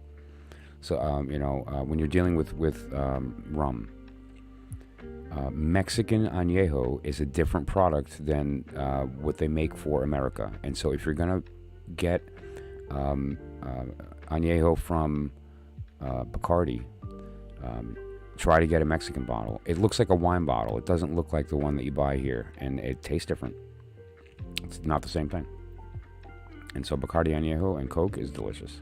It's that perfect sweet caramelly, but it's super smooth. Super smooth. Sambuca, oh man, you got it. Ice cold, so it's like gel, right? Ice cold, so it's like gel. Hiram Walker Peppermint Schnapps 90 proof. Yes, please. But yeah, Sambuca is cool. Well, you know why I like Sambuca? My grandmother, my mom's mom, used to sip anisette, and I love the smell of anisette. It's my favorite biscotti.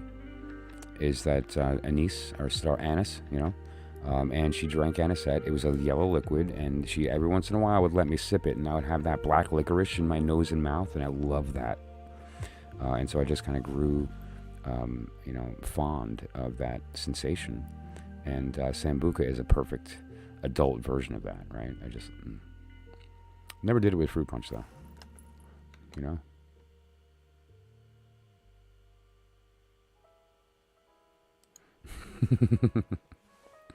Yeah, no. But, yeah. So now these feathers were, and I thought, okay, well, that happened. Right? And so that was really cool. And fast forward a little bit, and I had a little bit of time. I had like a hiccup in between where something got rescheduled, and so I had a minute, and I'm like, oh, let me reach out to Tenamira and have this conversation. So the conversation happened. Right? We talked about this, and we already spoke about it.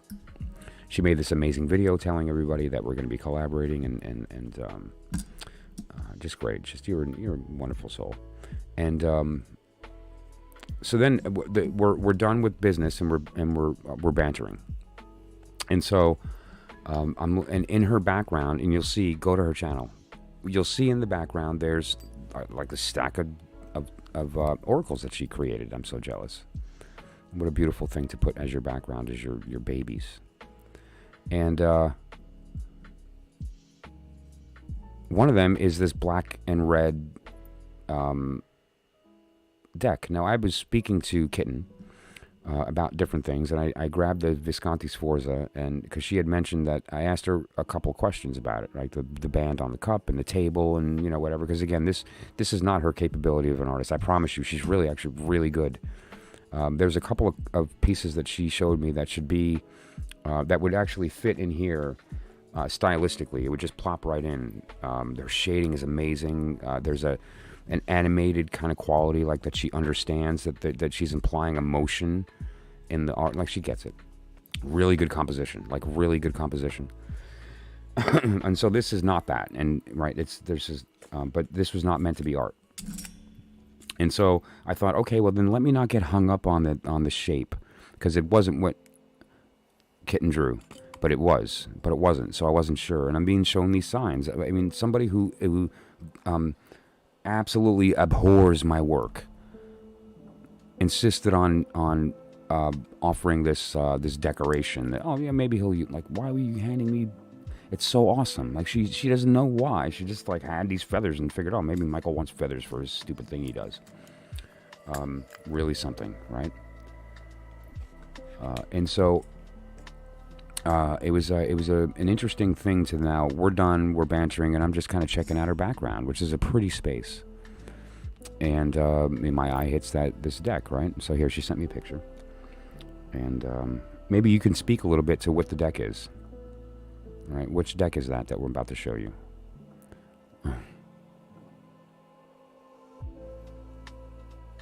Well, first of all, here's a picture of her holding her jar, her vessel.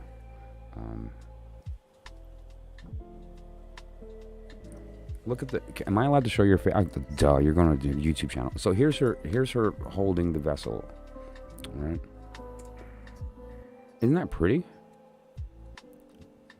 She'll reveal what's inside of it on her own time. Well, no, actually, we're about to reveal it, right? You sent me the inside, didn't you? I think that's what I'm about to show. No, this is the deck. So yeah, she'll reveal the inside on her own time. This is the deck. So this is for you, kitten. And let me know how you feel about that.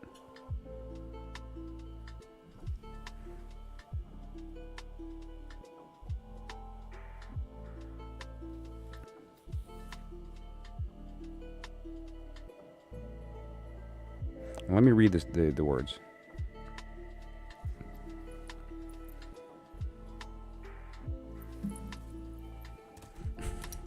Don't get old. Red flags and hidden shadows. Profiling toxic people. Awesome. Okay. Yeah. Oh, that's right. This is the profiling deck. Which is like totally appropriate for 90% of the people who come to my channel. There's certainly someone in their life that's probably toxic and they need to get... Oh, there you go. Red flags and hidden shadows. Okay. All right, so... You get the idea, right? And so it's interesting, right? And now, and from my perspective, just as a visual thinker, when I was looking at the space, I didn't see the black. I saw the red. Like that was the color that struck my eye, was the red, not the black. Which makes sense. I mean, red is a color that's like, see me, you know. But so yeah. Maybe I'm just thinking, okay, whatever, you know, maybe I'm searching, but no, if you go to her space, what you're going to see is everything but that, and this one deck sticking out that's red and black, like in a sea of this sort of like neutral, slaty kind of blue. There's a lot of blue in her space, and a lot of beige, and a lot of neutral. Love it. Peace. But there's this like blaring, like broken heart, black, red energy that's, you know, and it's so, and this is what it gets dropped into my lap moments after I speak to, you know, which is just so neat. And so, you know, for everybody that's out there, what I saw with this particular piece of artwork was this idea of like an altar. It's an altar. And is it a past altar or a future altar? I thought about it too. I don't have anything that comes close. The closest thing that I had, it would be maybe the Visconti Sforza, which is more of an orangish, and it has a you know, like an old vibe to it. But I don't know. I mean, here, let's go through the exercise.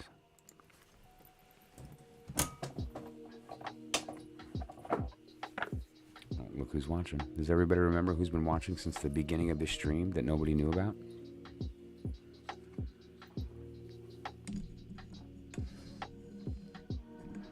He's been in there this whole time.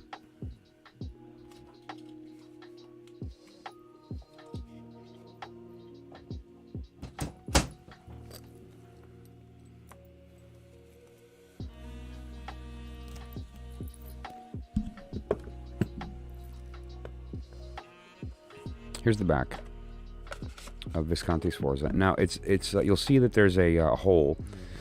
Pardon me. So that catch up. There you go. All right, that hole is because it was hung on the wall, and these are, just to be clear for those who didn't see the stream I did it was quite a while back, and don't even worry about it because I'm going to polish it and do a better job. is this is almost identical to actual size. This is the size of the paintings that were done in the 1440s or whatever the case. But so this is the color back. And clearly a lot of that texture is based on loss of paint over 500 years and whatever the case may be, right? And then I showed her the Magician.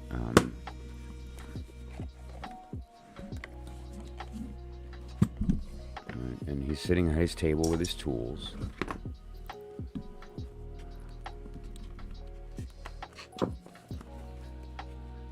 Okay, and she's mentioning, because I asked her, one of my questions was, like, talk to me about, like, environment and color and so forth. And she said, yeah, the table was like an orange. And so this would make sense for the table. And maybe you can provide some guidance, too, like, from a forensic perspective as far as, like, because what you presented is seems like iconic, meaning, like, here are the items that were present. But is this how they were laid out? Like, what was where on the table? Because we'll see here, like in this card example,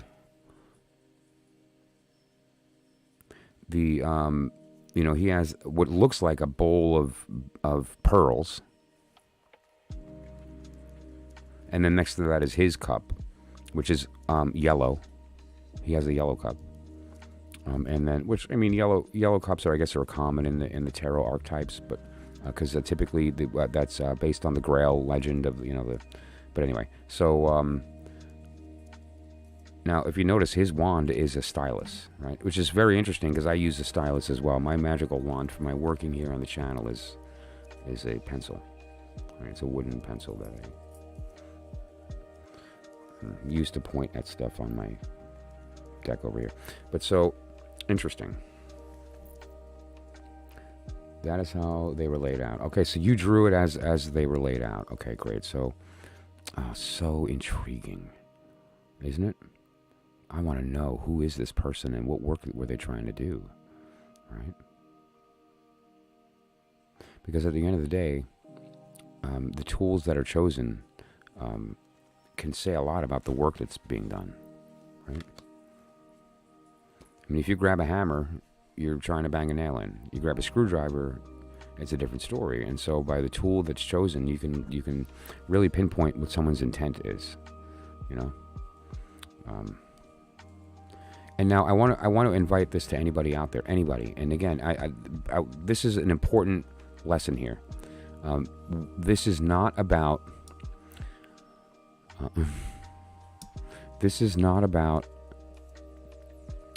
art ability. This is very vulnerable for her to put this out because she is a talented artist and yet is putting live out a piece of art that is not indicative of her style or of her capability. And that's brave.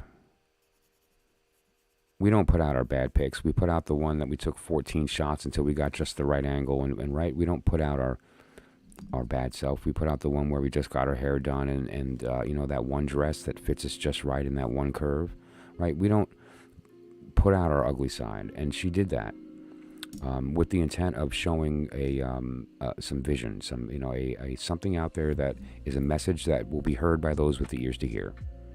And because of that, we have some value here, right? So yeah. Right. And well, was that? I actually, it's a question that was interesting. Like, was it a feather, or was it? Was there an intent for it to be utilized as something? Like, was it a stylus? And I just want to point out too that another beautiful synchronicity is the fact that it's I spent the whole day talking about this thing, and it's actually inadvertently, you might have inadvertently, Kitten, helped me with the name, because I believe I named it after you and I spoke. Yes. No? Maybe. I have to think about the timeline. But that said, because you may have inadvertently kind of put the word pearls into my head, so that when I was reaching out to Tanamera and that came to me, it was like you. Right? Looked like a card to me. It was possible it's a journal. A journal. How about this one? I was going to be using this today because I'm getting into some cool math. You know, I'm in a mood to tickle left brains tonight. Been doing a lot of right brain. Let's tickle some left brain. I stole that line from somebody that's in here tonight right now, so. But it could be. This is my journal. This is my real one. This is my magical journal. This is not the book that I use for my notes, right? It's made of leather. It is an orange. I don't know. It's not the same thing, right? This has nothing to do with what you. It's not smoky. It's not. Right. It's not. It's a leather journal. But I will be in there tonight, pulling out some very cool stuff. Yeah, very cool stuff. So yeah, but how fun is that exercise, right? And I want to invite anybody out there that don't be ashamed, afraid, or otherwise. If you have any art that you believe is visionary, a visionary piece of art is simply a rendered image of any form that you believe will speak to the truth of an individual. That's it. That's visionary art. A blank wall to the eyes of a sage is a picture of creation in its totality, like from beginning to end at one time. So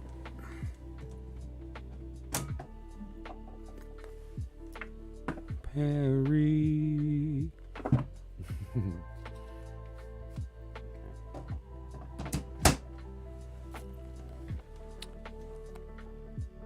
Who else out there was one of those people that anytime you heard a number in a song, you started doing math? 104 days of summer vacation. Like, why 104? 76 trombones led the big parade. All right, so 76. Why 76? With 110 cornets. It's 186. 186. And I graciously took my place as the one and only bass, so that's 177? No, 187. 187?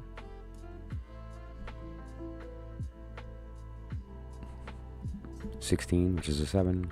Right, anyway. Right, 8675309. Come on, who has not done Theosophical reduction on Jenny's phone number? Right? Okay. Missy's back. Cool.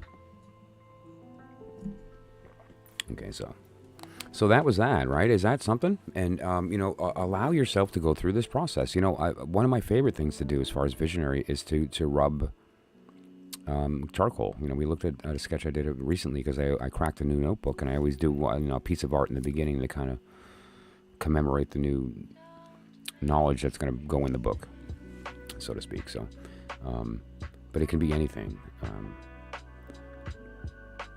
My temple of calm, that was that conversation a couple days ago that I needed to stay centered for. And while I was on the call, in a very difficult situation, I sat there and just stacked stones and took a picture. That was a beautiful piece of visionary art. Because what it ultimately is my intent was so strong to keep calm that's the only thing that temple can do is create that emotion if you go there. And it's beautiful magic.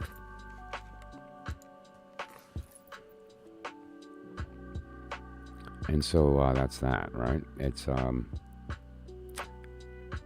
allow yourself to be open. It doesn't require an artistic skill. It requires you to get out of your own way and let the thing happen and then examine it after. That's really the magic of automatic writing. That's the magic of automatic painting or drawing. It's the art of bypassing the mind and letting the body do its thing. And then look at it after. And you can, have the mental activity, do all the math, have the fun part, but yeah. Mm-hmm.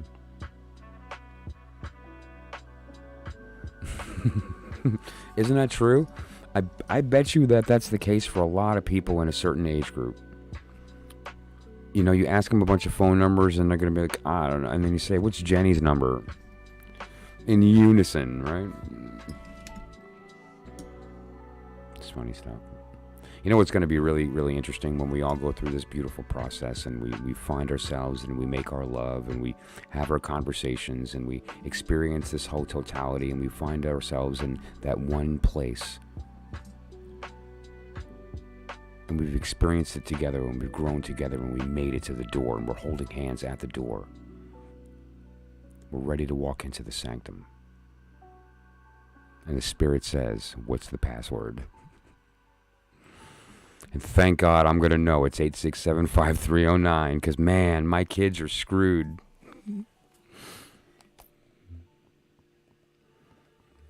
They won't listen.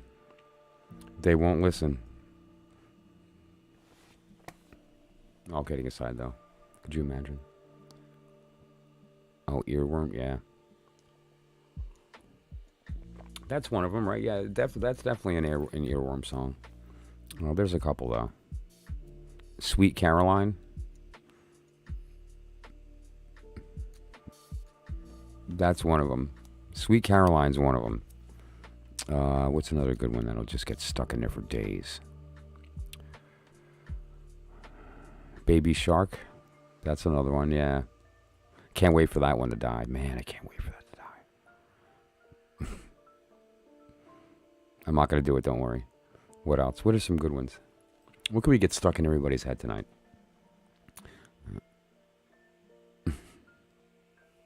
What about, This Is the Song That Never Ends? That one got stuck in my head for a couple of years. What does the fox say? Right? Okay. Well, I don't know. Let's actually play this game. Let's do this, right? Let's do this. What's stuck in your head right now? Everyone's got a song going on right now in their heads, right? You know what I have stuck in my head right now? It's an enigma song. I was having another conversation today, whatever the case. And long story short, I pasted a song to them, but I haven't been able to get it out of my head for, I don't know, like a week. And I keep thinking, and one of the ways that people talk, oh my God, 99 Luftballons. But so, one of the ways that people talk about as a technique of killing an earworm is sharing it. Sing it and share it. Like, get it out by actually getting it out. But that doesn't work if it's predominantly a instrumental.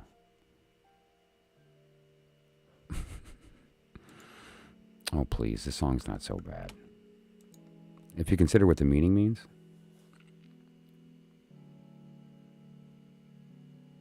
Fireflies, that's a good one. Pretty Woman, Roy Orbison. That's a great song. I wonder if any of these speak the truth. It's the safe that unlocks the door to purgatory so we can spring our homies. That's so great. That's poetic genius. Oh my God. Oh no, Ant Farm. Smooth Criminal, Ant Farm. Dude, there's some remakes that are so good. Like, for instance, Johnny Cash Hurt is the most amazing remake I've ever... And actually, I'm trying to put together a playlist on my YouTube of better remakes than the original.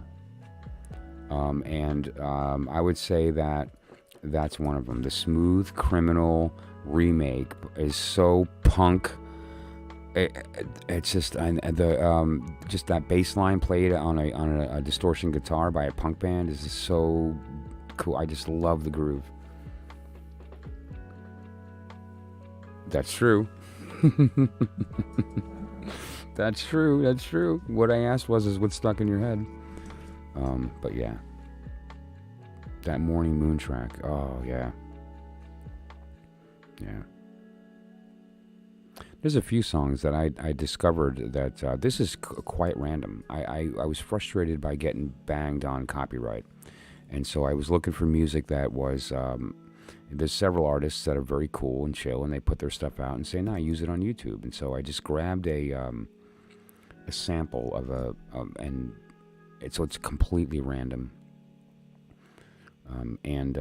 This is what I wound up with. I think it's like a 25 or a 30-minute loop. And some of the songs, the titles, the tones, I had no idea that I was accidentally picking the story and the words and in the titles of these songs. It's really something. And now I've been listening to it for so long that it's kind of I hear it all the time. Devil Wears Prada remake. Yeah.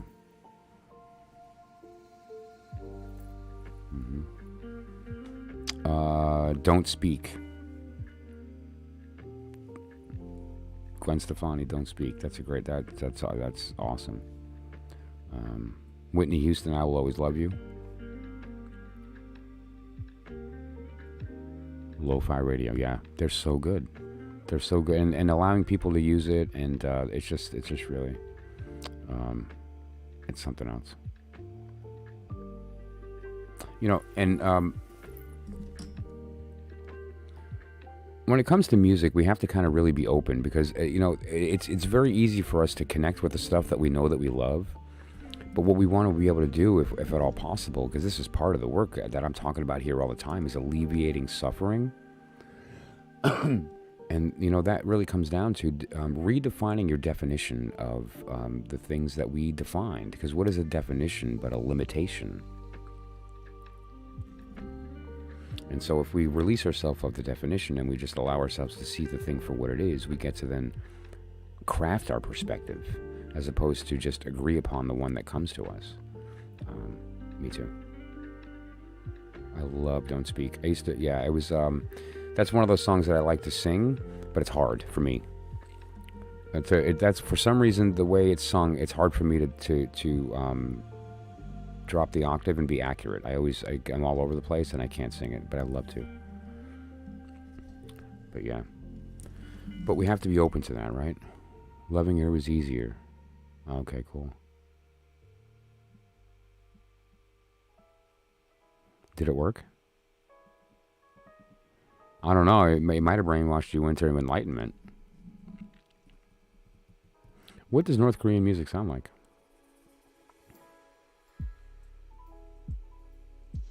Let me guess. It's Kim Jong-un saying you're not allowed to listen to music. Over and over again. Just repeated.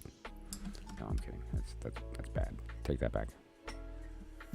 Was that bad? Was that in poor taste?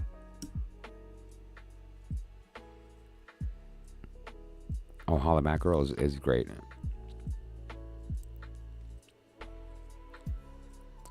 Awesome. I see, that's the thing, right? Like, imagine doing that bass line on a... It's so cool. You think I'll get in trouble if I play it? It's that awesome. I don't know. I almost want to play it just to put that kind of groove energy into the stream. It's truth, right? That's true. Every dictator, different style. Yeah, with you know, the same goal, right? Arabic trap, cool. Yeah.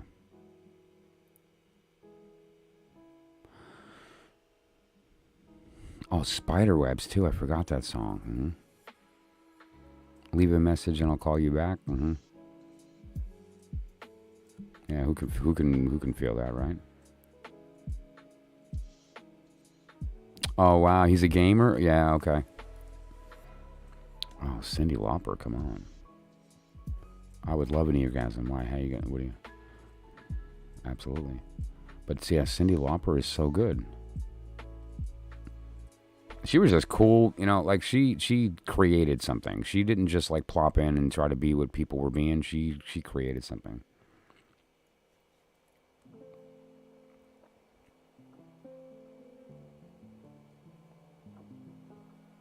Yeah. Mm-hmm. Yeah, and music is the same thing that we try to approach here all the time. You know, I'm always talking about embodiment and really go through this exercise. You know, if you've been to the channel here and you haven't tried this, there's gonna be a time that you do. And so let this be another invite for you to go through this process with me, okay? When you look out into the world and you recognize yourself in it, when you put yourself in a state of listening and you know the truth, that everything you hear is you speaking back to yourself. That's your voice speaking back. And you have that recognition. It gives you the opportunity to embody the thing that you're paying attention to, because you are it. You are the singer. You are the song. You are the listener. You're all three. And so that gives us that opportunity to embody that thing, and that includes music. And so this is very powerful. Imagine being able to embody a song and to feel its intent, feel its will. A song is created by an artist to communicate a specific will, and if written properly, it succeeds. And imagine being able to embody the will itself in the song of the universe speaking back to you in your own voice. Well, if you want to do that, there's music playing right now, so I'll be quiet for a moment and recognize that what you're listening to is your voice speaking back to you in the language of song, asking you to recognize that that's what's happening. This is me talking to you. Please hear me. Now, when you hear it, listen, recognize it's you speaking, and then you're speaking. And when you do that, a conversation. So let's just try it.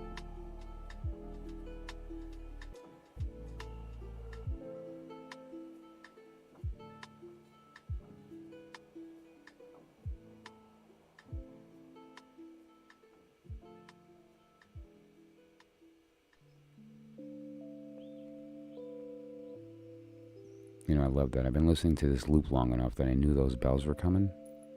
The vibraphone, and I love that sound. There's a quiet beauty to the that soft attack and the sustain of the instrument. I just love it. I love that. That's so honest, Missy, and it's so effective. Well, why do you think we chant and vibrate magical incantation? Because of memorization.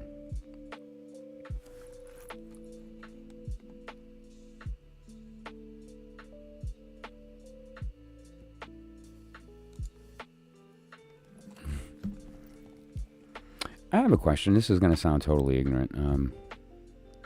Okay, yeah. What does that mean? To gift somebody subs? I mean, did I just totally date myself? But really, I haven't used, the only time I've ever gone on Twitch was to witness a Magic the Gathering a tournament years ago. That was it. And so I'm not familiar with the system, but I've heard that term thrown around a lot, and I'm not sure what it means. Is that something I should be doing? I'm kidding. I know enough to know that was a joke. But like, what does that mean? Like, how do you gift a sub? Because what I think that means is that you have a person that's sort of into kinky stuff, and you let them borrow it. No, all kidding aside. Whoa. But that basically, you're. Excuse me. Sorry.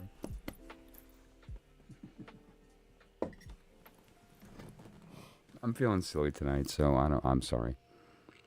Yeah.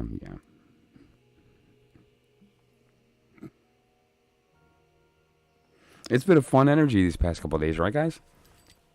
Oh my gosh. Try being really asleep and totally open to whatever happens. And, like, I am so tired. It's not even funny. And it's a beautiful state to be in with respect to channeling and with respect to being open to your swapping your lens and the voice, right? Am I speaking as my mind, my heart, my body, my soul? You guys know which one I'm speaking. People who've been here long enough can listen to my words and know where I'm coming from.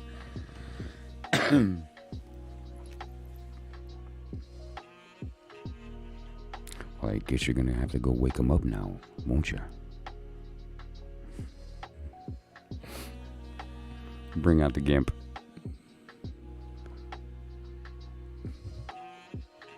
Anyway, so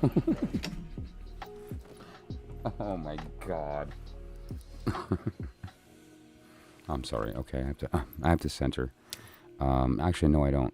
There's no reason I have to do anything. I'm gonna just enjoy the joy. That's what I'm gonna do. Oh, seriously? Is that what they do on Twitch? I thought it was for gamers. I thought it was kids playing video games. Holy crap! I was totally wrong. Really? Is that what it turned into?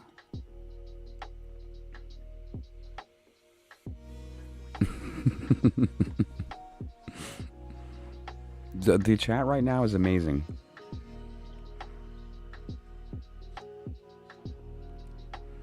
Unreal.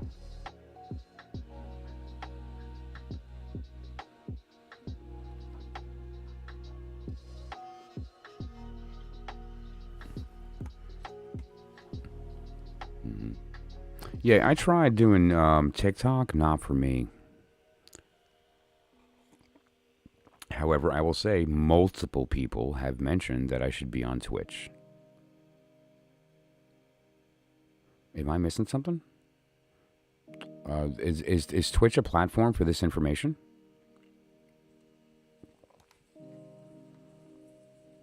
Yeah, that's so sad. Like, really, and I mean, I guess there's an audience for it. I guess there's an audience for that, right?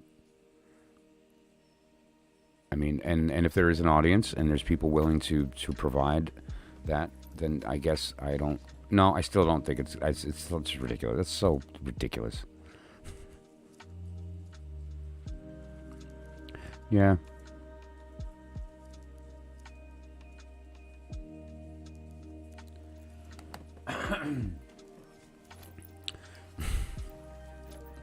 So silly. People are funny, yeah. All right, so, here's the deal, too. Like, let's talk about what's happening here, right? So, I mean, if there's somebody out there who says to themselves, okay, I'm going to go ahead and eat a slow motion banana with the intent of putting it out there and hopefully capturing people who are so empty in their soul that they're going to be filled up by the image of a person slow eating a banana.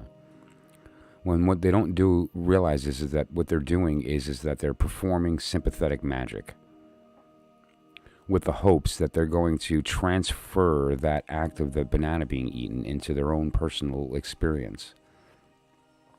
When the funny thing is if they had the knowledge, they could do the real thing from across time and space with anyone they wanted.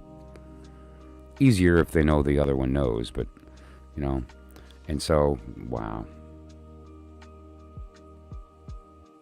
Yeah. Yeah, I like YouTube. YouTube is. It turns out YouTube is what this information needs. And you just tell by the way the community developed that that's the case, right? The banana eater is an unaware magician. I would say so, right? Yes. Mm-hmm. Yeah. Well. Wow. He's giving away technique. So, that said, though,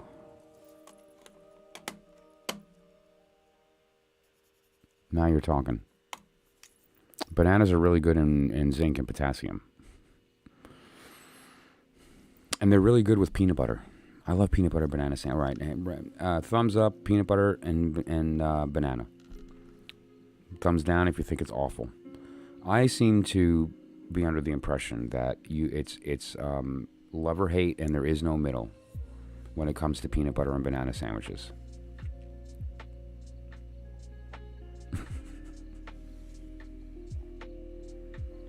Well, it was Bob Ross, right, who said if you're going to do it, make noise. All the little sounds are everything, right? If you're going to suggestively embarrass yourself by slurping on a piece of fruit in front of people to try to be, cool and edgy, you might as well slurp. It's like, look how cool I am. Watch me slurp this banana. That's really going to tickle Divine Feminine. Guys, if you're listening, just to be clear, guys, let's just have a moment here. If you really want to respect Divine Feminine, get yourself a banana. Shushu man, thank you.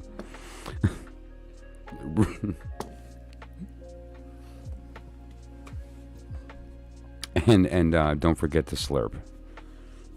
Right? I mean, and so now here's my question though. There's a market, and that's why it exists. And so let me ask you, because I do the math. I look at my stats. 99% of you are female. 98% of you are female.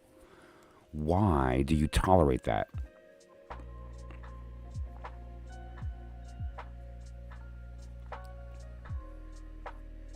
I don't get it.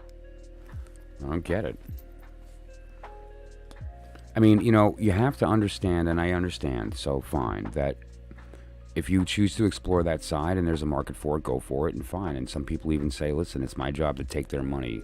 But I don't know. I feel like, wouldn't it be better to sort of be authentic and tolerate nothing but respect for the empowerment rather than giving in to that other the willful reduction of the self in order that you feel empowered in some other way that has no real connection. It's like I don't know, it becomes experiential and there's no identity behind it. There's no recognition behind the source of that pleasure. It's just, the form doesn't even persist. It's gone the moment it's created, and so there's no value. Well, of course, exactly. You accidentally ate a mango live and the crowd went wild. Wow. Man. I used to have a contest with my uncle. I have an Uncle John, my mom's brother. And we used to do Big Mac eating contests. I can get a Big Mac down in 2.5 bites. True story. An entire Big Mac, 2.5 bites. And I can eat at least 4, but by the 5th one I'm done. So, but he were similar in size, and so he couldn't go too far either. And I also can eat an entire pizza and a half. I don't know how I get it in there, but I do.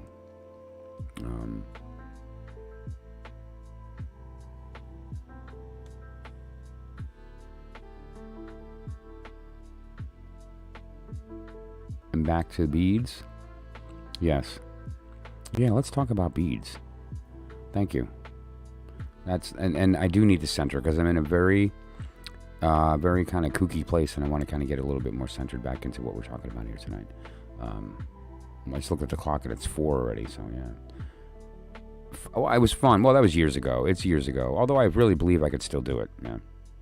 Yep. Anyone wants to have a fun little prank to play on somebody, go to McDonald's, get them Big Macs, right? And then take the patties out and watch them and laugh as they eat the whole thing and not notice that the patty's not there. How do I know that works? Because I've done it. True story. Okay, so I'm going to step away, recenter, and come back a different person because I have the power to die, which means I have the power to transform. And let's see who I come back as.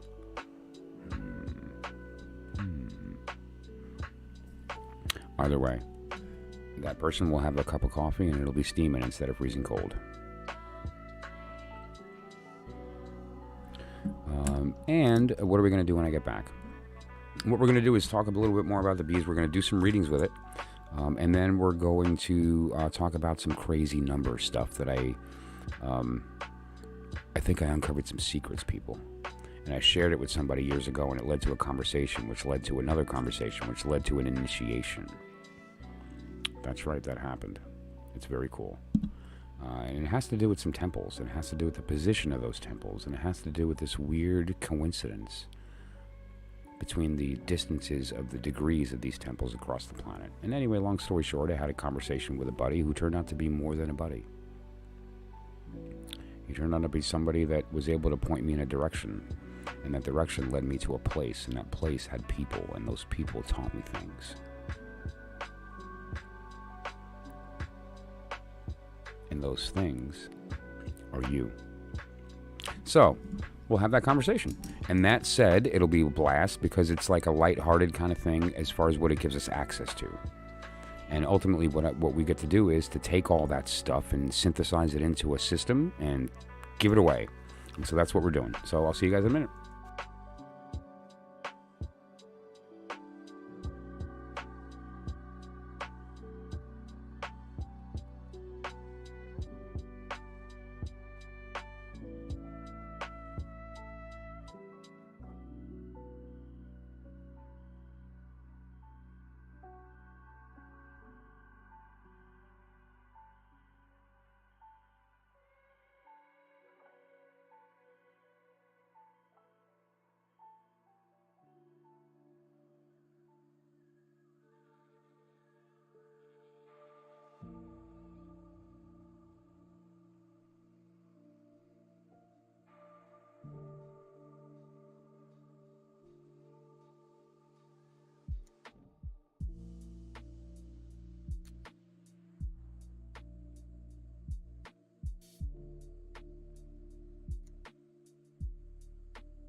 All right, so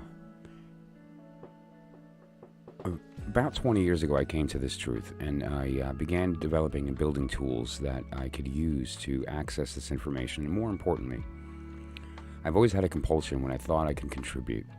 Whenever I thought there was anything that I can add to this conversation to give access, to help people understand and use things, that was my real goal. I've always had this drive to communicate. And so, this is one of these tools that I developed to do that, right? And now there's multiple ways to use this. And I just wanted to kind of touch on a couple of them and make it practical. And let's do a couple of actual readings. And the goal of this is to show the connections between the different systems. Yesterday I did an Ching reading using this, right? So I was able to derive hexagrams and trigrams and things with it. We can use it for tarot. We can use it elementally. And they all speak the same language, and that's why it works, right? Super Mike, that's funny that you say that. I'll tell you why in a minute. That just reminded me I want to say something to somebody. I love you, Mama. And so, regardless of the actual thing that we're interrogating, this is going to speak that language. Because it's able to shift its accent and perspective. It's the ultimate polyglot. It's the perfect poet. Because it speaks in the rhythm that you give it. It speaks the prose that you speak. And so it's a perfect conversation.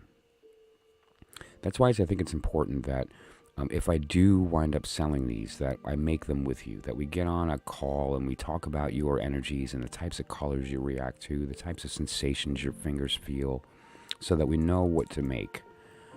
Because it's so personal, because the goal of this is to speak your voice. And I'm a very visual person. I connect my left and right as much as I can, and so I like to look at patterns and I like to find beauty in them, because where there's beauty, there's truth. And of course, you can go through the exercise and find beauty in anything, but sometimes it just rings when you look at it. It's like, wow, okay, that's something that's speaking immediately to me as a truth.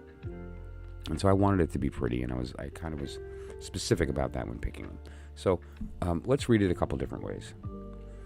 There's Missy, I think, is going to be a great example of this. Missy is this amazing kind of creative visual worker. In her, the food that she makes is a beautiful presentation. When she's laying crystals, clearly she knows her energies.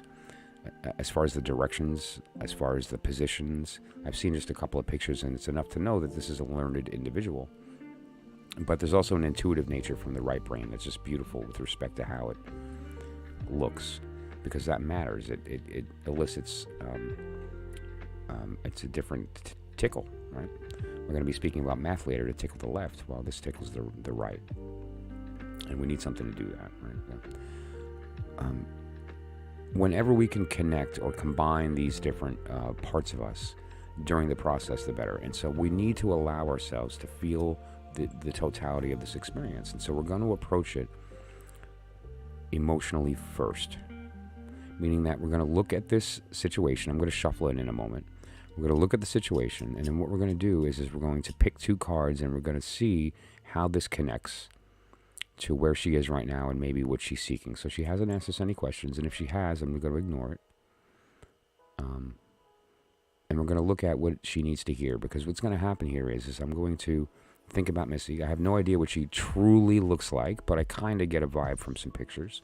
But I have an image of her in my head that's much more profound, because it's the one that I've known since the beginning of time.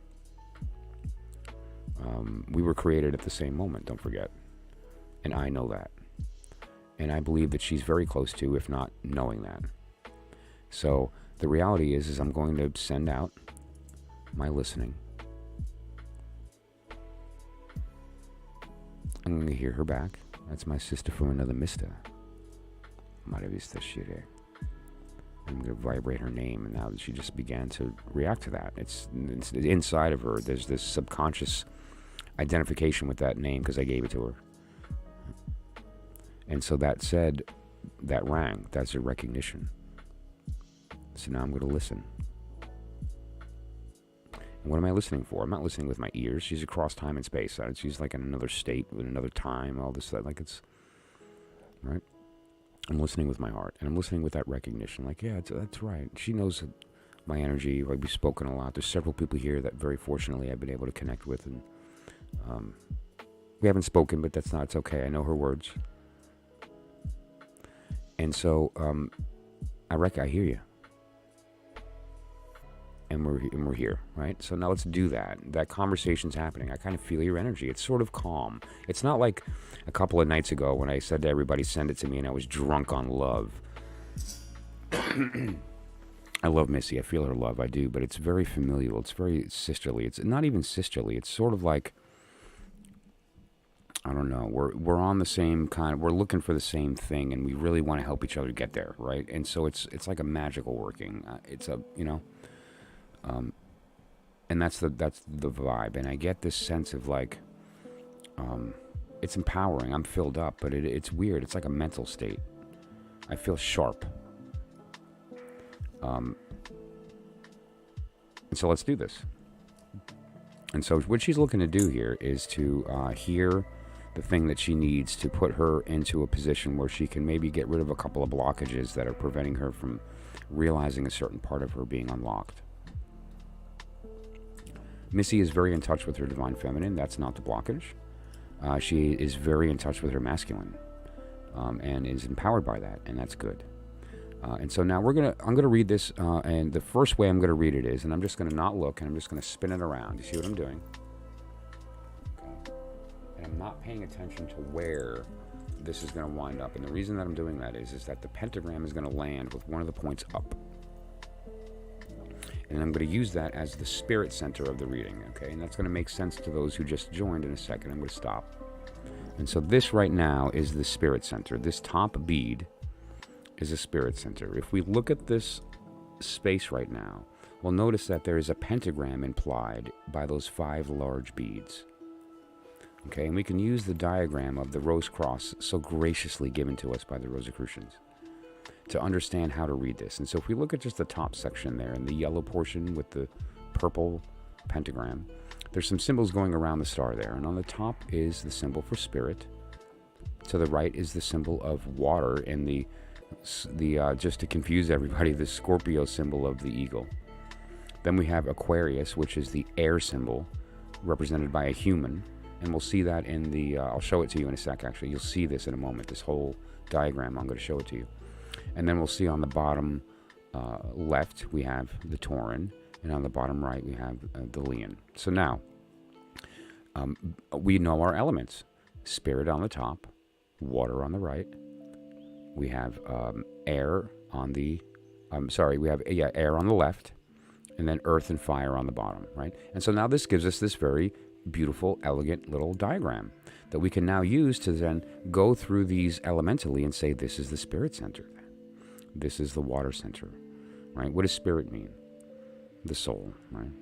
The totality, the thing that these 4 things play, and then this is watching. These 4 are the dream of this. And then we can look into the heart center, right?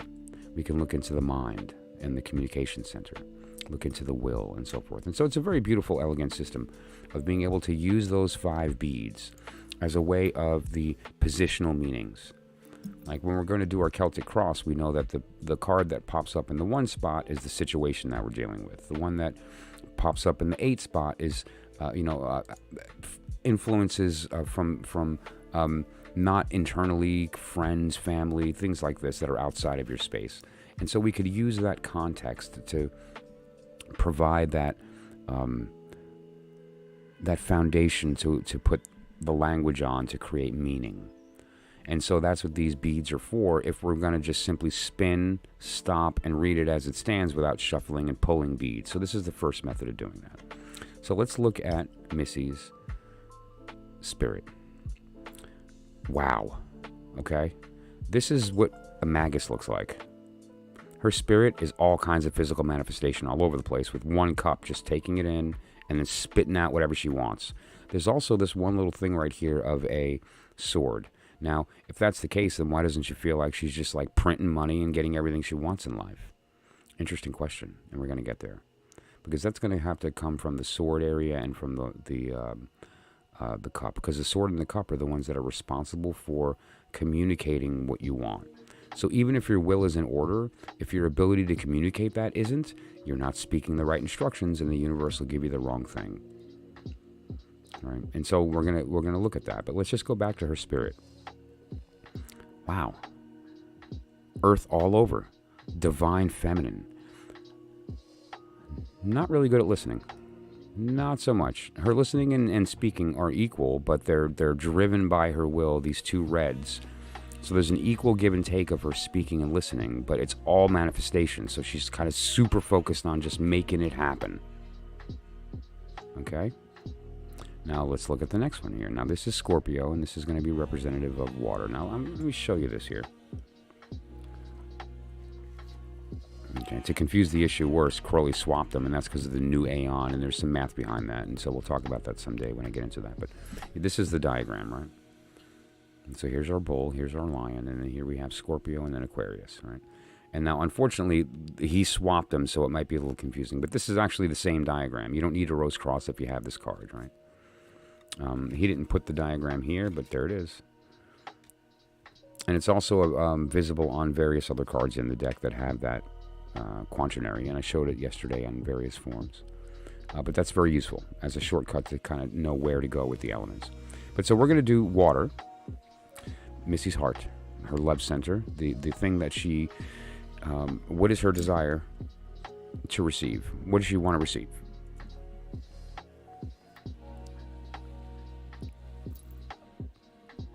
First of all, this is very interesting that there's nothing covering it. Like, notice here that there's kind of stuff on the outside. There's something else. This one seems to be a little more open. So she has an open heart. She is open to receiving. There also seems to be an equality here between emotion and manifestation. Means that she doesn't mind receiving physical love. She's in touch with her physical side, and that's a part of her that she expresses relatively easily, it seems. And equally emotionally. She is equally able to express physical and emotional states well. They gel together. But now you see here these two wills as well, which is a very interesting thing here, because what this is saying is that the will of her mind, or rather her pentacle, what she wants physically, how she expresses herself bodily, has a different will than her heart. Her heart and body want different things. But they're both in equal proportion with her respect to accessing that and utilizing it. And look what happens because of that. All kinds of earth coming out of her spirit, right? So that's a big deal. But now there seems to be this lack because, I mean, for some reason, it's she'd be on the other end of this conversation if she were whole. And so there's something keeping that from happening. Like, what is causing that completeness from becoming manifest? So let's look next at the air portion. And the air portion is going to be here. This is her communication. What is she speaking? What is in her mind? What is her thought process? What is her worldview that makes the assumptions that she uses to communicate her will? Now let's look at the communication of the will here. We have these two wills again. These two wills are represented here as that dichotomy of what she wants in her heart and what she wants in her body. It's manifested here as these two separate wills, one going through heart and mind in respect to her spirit. And here we have it manifested again, these two wills clumped together that are basically competing for her throat. She has this sort of giving nature emotionally, verbally. When she speaks, she does so thinking about how they're going to react, and she wants them to receive joy in that. She's a giver vocally. She speaks empowerment. Wow, you look really pretty today. Did you lose weight? And then we have this cup here, which is sort of like out of her communication, right? This is going down into more of the will and into her pentacle. So it's interestingly, her voice is not really backed up by emotion. So she's really just in this state of speaking her will and manifesting that. And what is her will? In this particular circumstance, it looks like it's that idea of kind of keeping her emotion out of it. She's open to others. And what she's trying to manifest is what she thinks other people needs. Those wills are not hers. Okay. And now what we see here is these two on the bottom. We have the fire and the earth. Okay. And now the earth is the thing you make physically manifest. I'm going to read that last. And interestingly, the fire is the first. And notice that they're next to each other on the pentagram. So basically, it would be, you would start at, for instance, if this is the fire center, you'd go up to here and then down. And so you're going from fire, from spirit, and then down into the earth. So your will through spirit is physically manifest. So that is the direction that that conversation takes place. And it could be opposite as well. If you wanted to talk about communication of the heart, it would go through spirit into heart, as an example of how to read that. Or you could then go landing on, so you'd want to land on, if you want to physically manifest, you'd want to land here, but start here. Okay, so you'd go across and then down. And so that would be essentially enrolling the heart in that conversation to make that happen. But now, so in her particular center here, which is the will, the thing that wants to be spoken, if the sword is the thing speaking, the wand is the thing that wants to be heard, the thing, the message, the desire itself. And look at how empty. And really, ultimately, what's around it is two cups. Right? So there's a lot of feeling behind her will. Her will is to feel. Her will is to receive. Okay, to take in something. And she's also in this crazy state of physically manifesting all of it. But this will to take in is also kind of flanked by a little bit of body desire and a little bit of a desire to be heard, like this mental activity of being heard. That is and this is her will to do that. It's actually backed up by her. So it's not other people's finally. Finally, we've got something that's Missy's. And that's really good. So we've got this equality of the will and the communication, but we've got a bunch of cups in there too. So there's this weird kind of emotional state that may affect the method of communication. Some hearts want to be heard, some hearts want to hear, and some hearts want to be left alone. And when you're dealing with all three at the same time and you kind of bounce between those three, it can be difficult for the other person to kind of decide what vocabulary is she using here. And I'm having trouble latching on to what I'm hearing. You speak into my heart, but you're using three words at the same time, and you can't do that. Speak to the mind, speak to the heart, speak to the body with different languages that they're used to, and you'll wind up getting through. Okay, but so you see what we're talking about here, right? As far as the will and how this empty space here is flanked by these two cups, both with a desire to receive something different, physical and will. Okay, and so that's an interesting sort of conversation that we have to consider. Okay, and then finally what we're going to get to here is the pentacle, the thing, the work, the end of the work. What is she working? What is she making? What does she want to make? If we did nothing, and I just sat back and looked at this dish and as a voyeuristic exercise into Missy's life, and I didn't tell her anything about it, what would she make? Because now she's learned some stuff, and so it may change the direction. But if she didn't know any of this, then what would happen? That's what we're going to learn right now.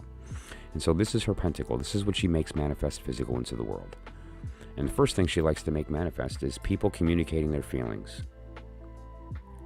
and being heard, because we have the two cups and one mouth. All right. And so that's that idea.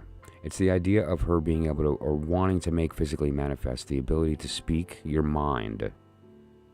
Not your will, not your body, your mind. And at the same time, to give others that ability, right? To help others to communicate. And that is the work that she's creating. Communicate what? Their hearts. Their hearts. That's what. And what is the heart filled with?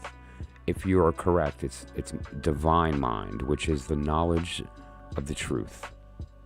Filling your heart with the knowledge of the truth, that everything that you take in, every observable phenomena in your life, is you speaking to you in some language: light, sound, touch, taste, smell, spirit, feeling, love.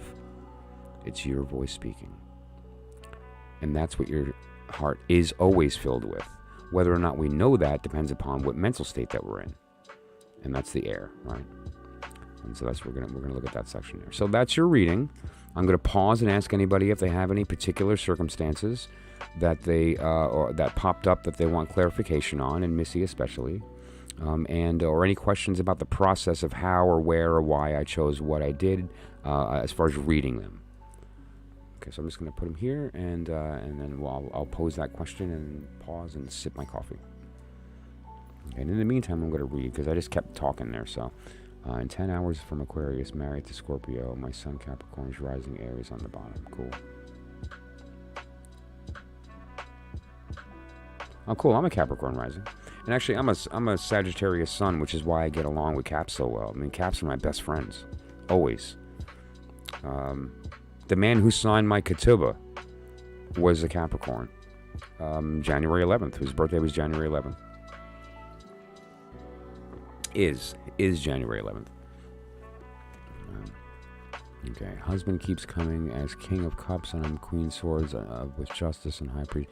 Okay, well, first of all, Missy, for some reason, the fate has made it difficult for us to communicate, right? And that's fine, and I'm patient. And so are you. But I owe you a reading, right? And that reading is going to be real, and so it's going to actually address all that. And it's not really appropriate for here because it's going to be an hour and a half, like, kind of thing. So, and among other things that we need to discuss relevant to that. But yeah, so we'll get there. But let me keep reading. Yes, stubborn. My mom has some intuitive.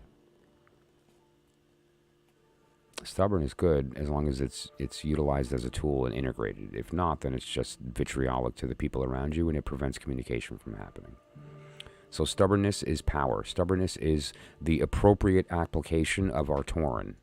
However, if it's not integrated, that's not the case, and it winds up coming off as like bitch mode, you know? I needed to learn for myself. Couldn't just listen in life. Well, life's not over. You're pretty young.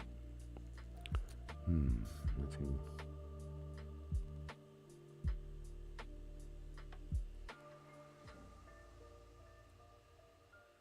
It's because you kick fucking ass and you take fucking names. That's why. And people, leadership, the real kind, leadership is earned. Right? The real kind. I mean, obviously, you can hand a gun to a baby, and that baby is in charge. But, naturally speaking, leadership is something that should be earned, right? It's the story of the wands. And that victory in the 6, right? So, saw my worth really quick today. Okay, here's the idea of jealousy, that you've got to let go of worrying about that. And I'm not saying that you are, but this is just a general statement to the room.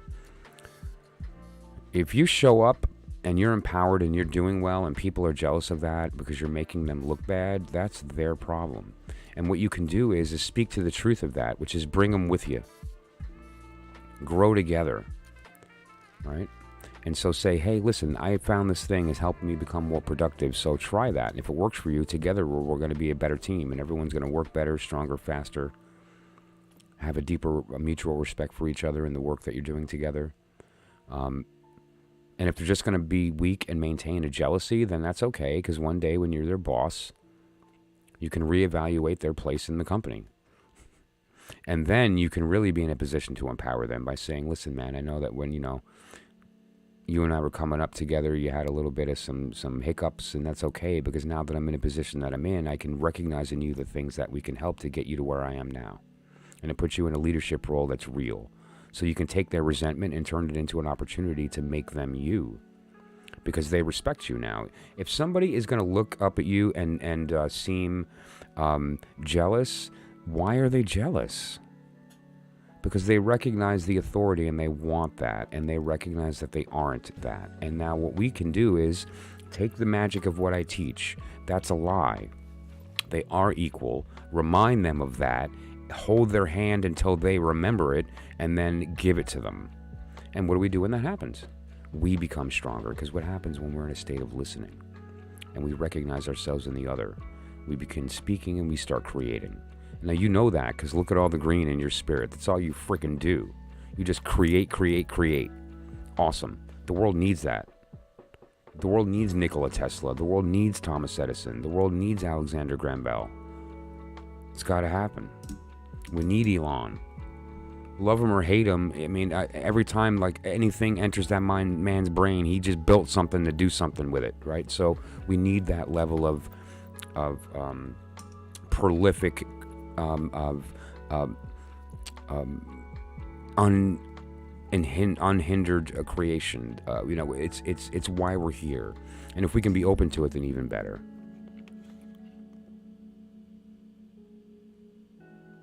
We'll talk about that. I'm not going to show that. I'm going to leave that private. Right? So, but yeah. I know. We haven't had a chance to talk yet, man. So, yeah. But I know.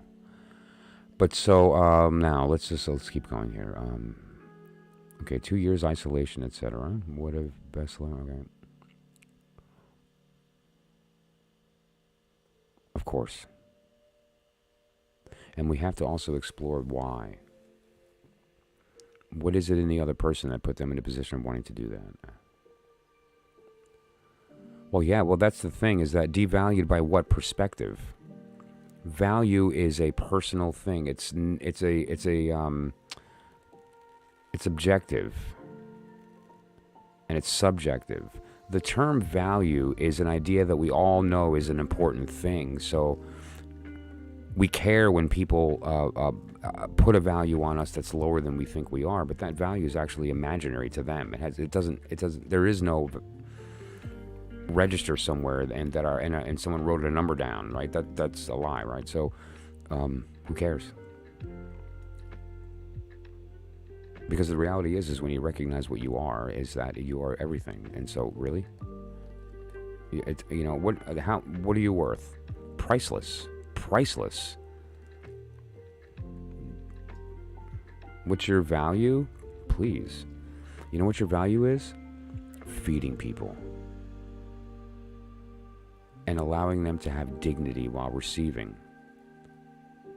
Love for people that you don't know so that you can help ameliorate their suffering. All right? She does a lot of social work. I don't want to call her out, but she's a kind of a good person. So, value? What is your value to the people who say that you're worth nothing? Nothing.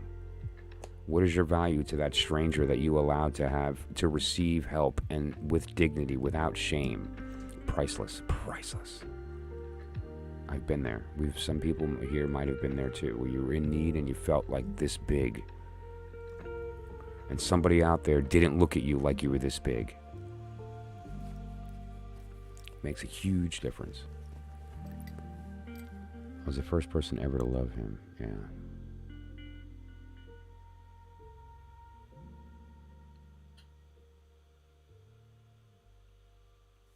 So, I guess that means then you don't have any clarification then, right? You seem to be kind of spitting out your interpretation of what I spoke, and that's good. And so keep going if you do have anything you want me to clarify, what I'm going to do is move on to a different use of it. Same oracle, same querent, different use, right? Because now we actually will apply a question or some kind. Let's give it a direction, a vector. Let's give it a direction. And see how it goes from there. And then we'll pull cards. Right?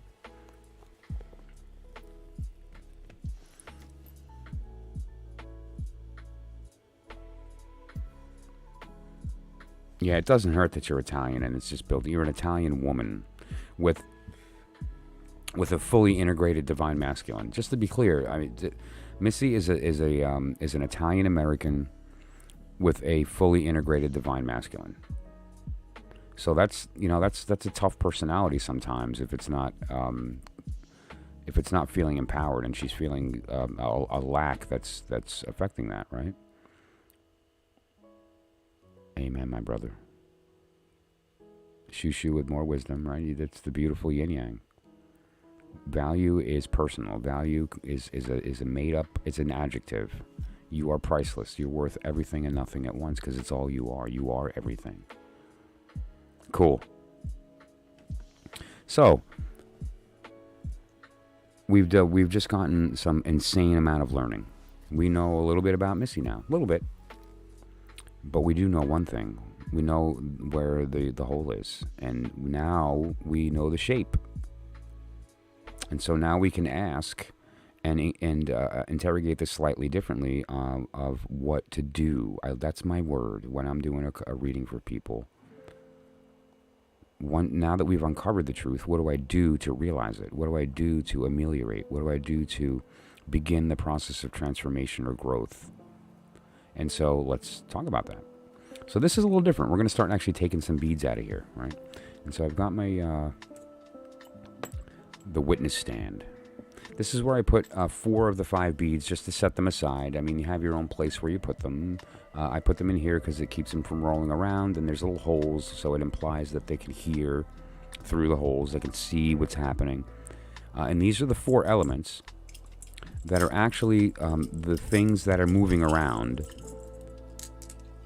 that are holographically represented as this. So what this is a holographic representation of the interplay of these 4. Or 5, really, because one of them is spirit. And what I want to point out, and I did this on purpose when I was doing the beads, if you look at this, each one of these represents one of the 5 major elements, but they're all identical. There's no difference. They're all the same, right? And that's really the lesson. That's the first real important lesson here, is that they're all the same. They only change because of our perspective. So I'm going to take spirit out, and I'm going to go ahead and put these in here to become witness to the work.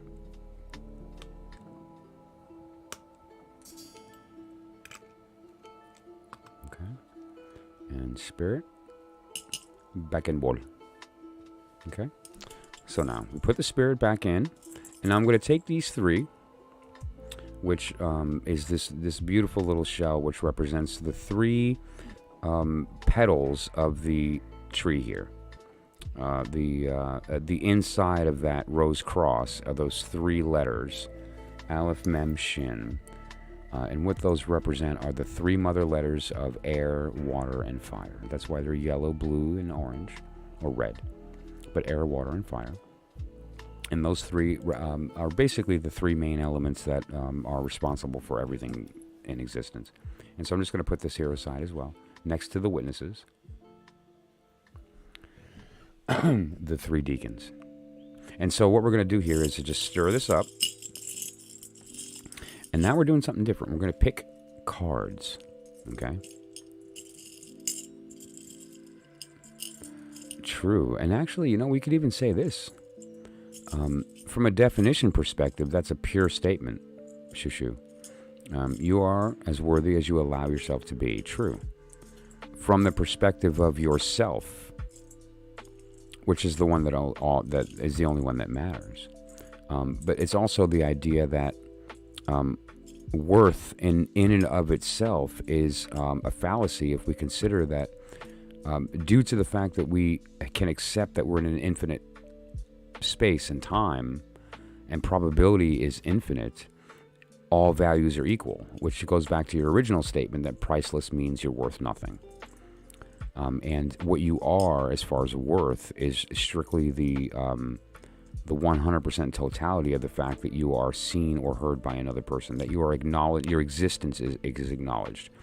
The only thing that exists in that universe is whether or not you are acknowledged. If you are, you exist, and if you aren't, you do not. And so the only currency that actually exists in the totality of the experience outside of ours, the metaphysical world, is attention. That's the only currency. And you either have 1 or 0. And if you have 0, you don't even exist. So yeah, there's that. Right? So let's shuffle. And now what we're going to do here is I'm going to pick 2. The first one is going to be the station. All princesses are air. Earth. All princesses are earth. All princes are air. All queens are water. And all kings or knights are wand.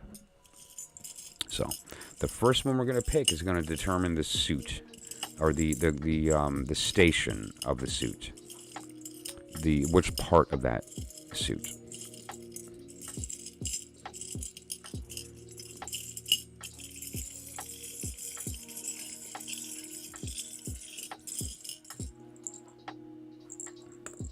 We have a queen. Okay, what were you saying you kept coming up as? Queen of Cups? If I pick another water, that'll be funny. But here we have a queen. Now, why is it a queen? Because it's a cup. All of the queens are the watery part of the element. So the Queen of Swords is the watery part of air. The Queen of Pentacles is the watery part of fire. And so forth. Okay, and so the cup coming out first means it's a queen. So now we're going to pick another bead. All right, so I'll just put this aside here. Let's put it up there. And I'm just going to grab this big bead and stir it around. And just kind of feel them. Okay. And then if you don't trust yourself, look away, look up, whatever.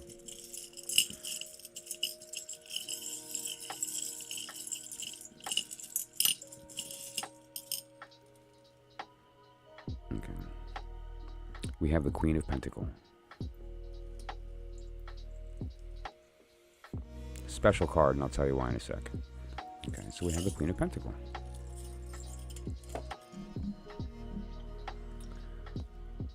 And now, let's catch up.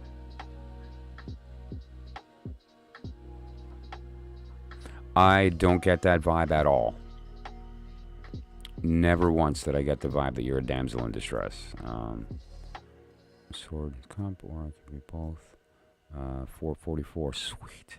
How do you do it every freaking time? Look, I'm sorry, you have an alarm on your phone for 4:43. Stop fronting. All right, so honestly, couldn't go to bed till now. LOL, always with you. Wow.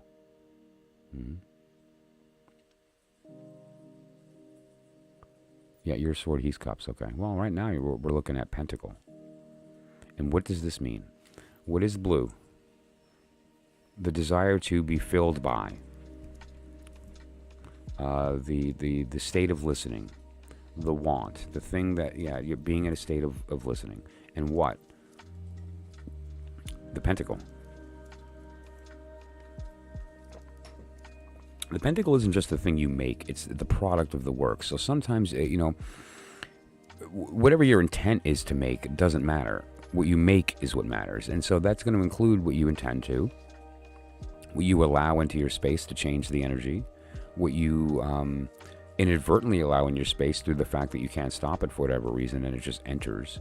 And the factors that you bring. There's all kinds of things that come into what the finished product is. But that's what this represents. And so what this ultimately is the idea of the desire, the want to receive from above the goal of the work. I think that's a good way to put it. The goal of the work. You want your pentacle to be done. You're tired of it being in process. It's time to make it happen. And your heart wants that. That's the point. Your heart wants it.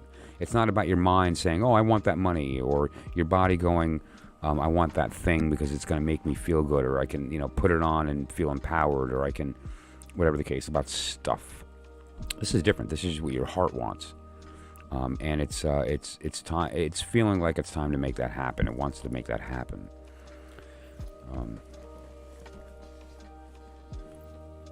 Well, that's something that, again, we'll have that conversation too. That's part of your first reading is going to be crazy insane.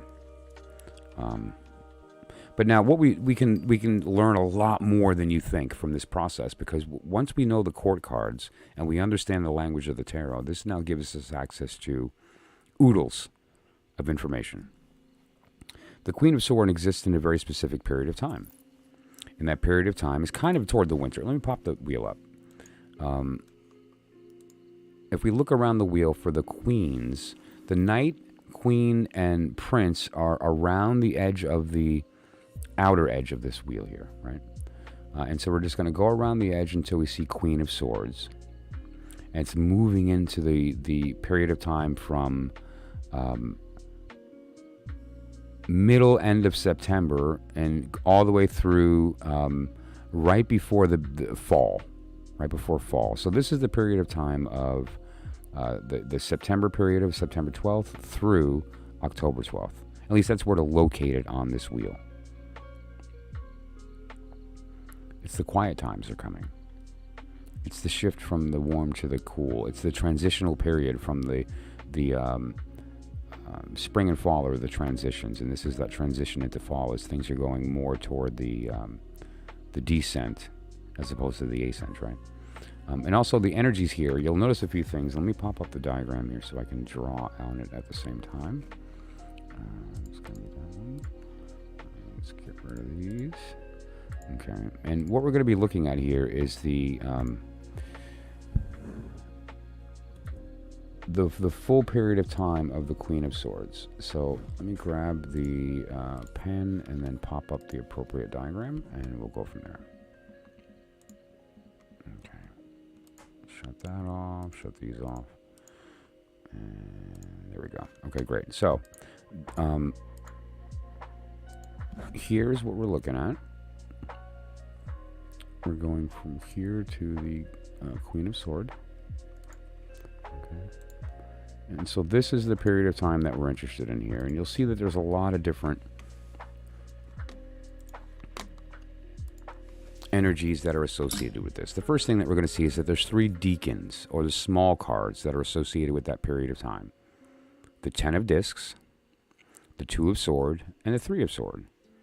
And now that makes a very interesting implication. This is the implication of the idea of the energy moving out of earth and into air, out of the heavy nature of the physically manifested, gravity-based kind of stuff, moving into sword, the air of your communication. So what this says is that this particular period that you're in now, emotionally, mentally, spiritually, as you move through this phase, is out of this physical manifestation phase that you're so used to, that's so natural and easy for you, your wheelhouse, and into something that's a little different, which is learning how to listen and speak without making something being the goal all the time. You have a chip on your shoulder, and the way that you've decided that you're going to make sure the world doesn't see that is that you're just going to just make rain everywhere you go. And they're going to go, wow, she's making rain. But in the meantime, though, you are so unfulfilled because you're burnt out, busy making rain. So what about you? What's another word for a mask? Permission. We're always wearing masks. You're wearing the mask of somebody that's strong and don't worry and I got this, and you're a rainmaker. So no one realizes that you need to be fueled for that work. And if you're not, it's going to happen anyway. What happens when you starve yourself? Your body eats your muscles.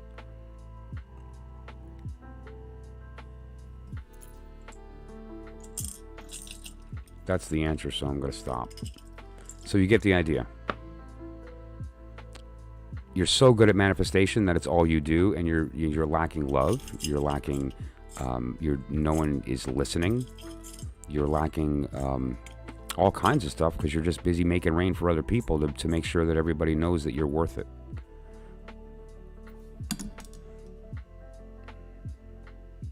You're worth it. Enough. You don't have to sell me. I'm sold. I'm kind of, I don't know if I can really be counted though, because I've known you forever, literally.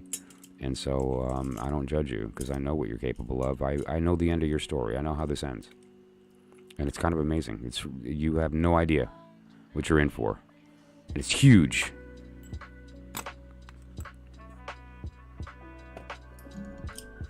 And it's also really good at I Ching. Go to yesterday's. Check it out. It's amazing. Vesta. Padal. She got a really good I Ching read. No. Brianna got a really good I Ching reading last night. And I used this to get the hexagrams. Right. Good stuff. Okay. Tanamera has a message for everybody. Please pay attention. All right, so that said, though, what do you think? Any thoughts on what we talked about? And do you want any clarification on that, or you just want to wait until we chat in private and do that? Oh, please, thank you.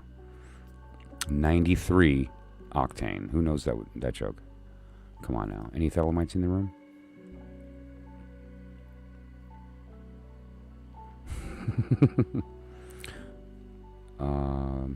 Should I give her the Rosicrucian humor? It is all for nothing. No, but no, really though. It's not. Are you kidding? It's nothing. It's nothing short of you attaining, receiving, creating the totality of human experience at your fingertips. That's all we're talking about. No big deal.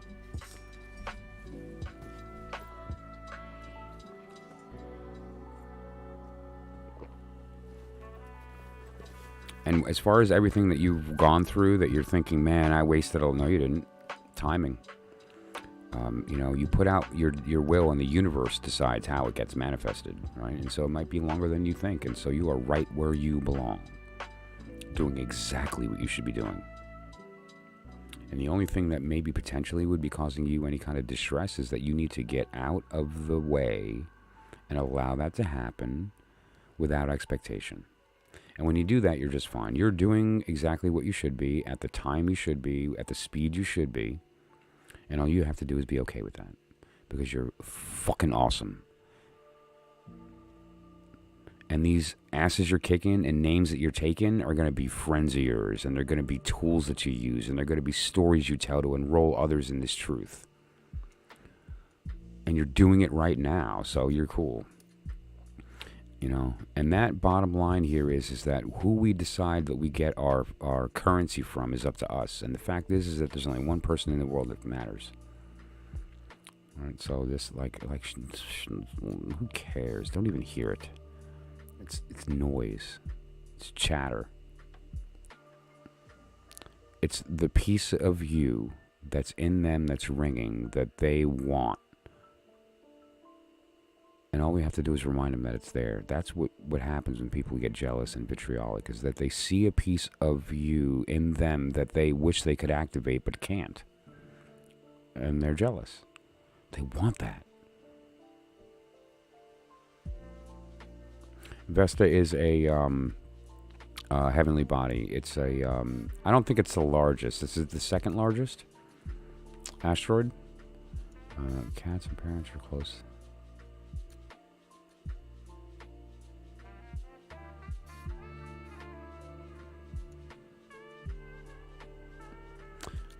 I just want to put this out there, and I don't want to come off as like totally morbid.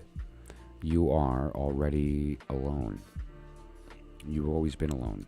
You will always be alone. And that's the beauty of what we're trying to teach. Just let yourself have that truth, because what's in that truth is the reality that you're never alone.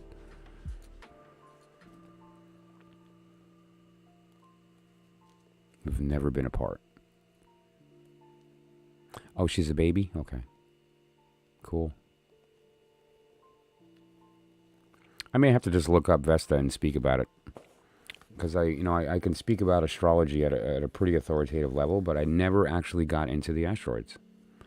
From a practical perspective with respect to how I work and how I use astrology in my work, those who've worked with me know that I'm pretty effective without them. But that is a vocabulary I don't speak too often. And so I would love to maybe, get into it and present it in a way that it becomes a practical tool for us.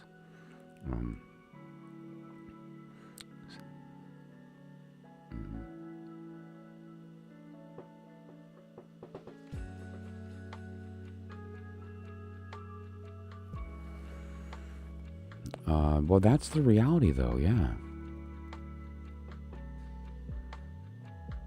Well, the pick-me-up is recognize what I'm saying is true.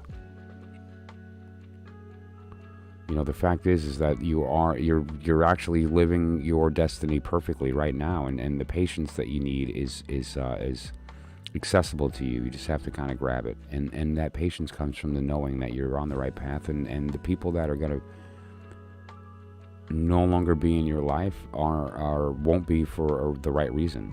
And the people who will be in your life that are suddenly going to enter because this karmic torrent just came into being in your space because you stepped on that path, are going to cause all kinds of shakeup. And when the dust settles, it won't be you at the end. It's going to be a different you. So yeah. Vedic? I'm not sure if Vesta was Vedic. I think Vesta, the name Vesta, is lending toward Roman Greek. Could be wrong. But I believe Vesta, it was, who was Vesta's cohort? Weren't they the children of, is it Eros? And, I don't know. I have to look it up. I'm sorry. I'm not gonna speak wrong information.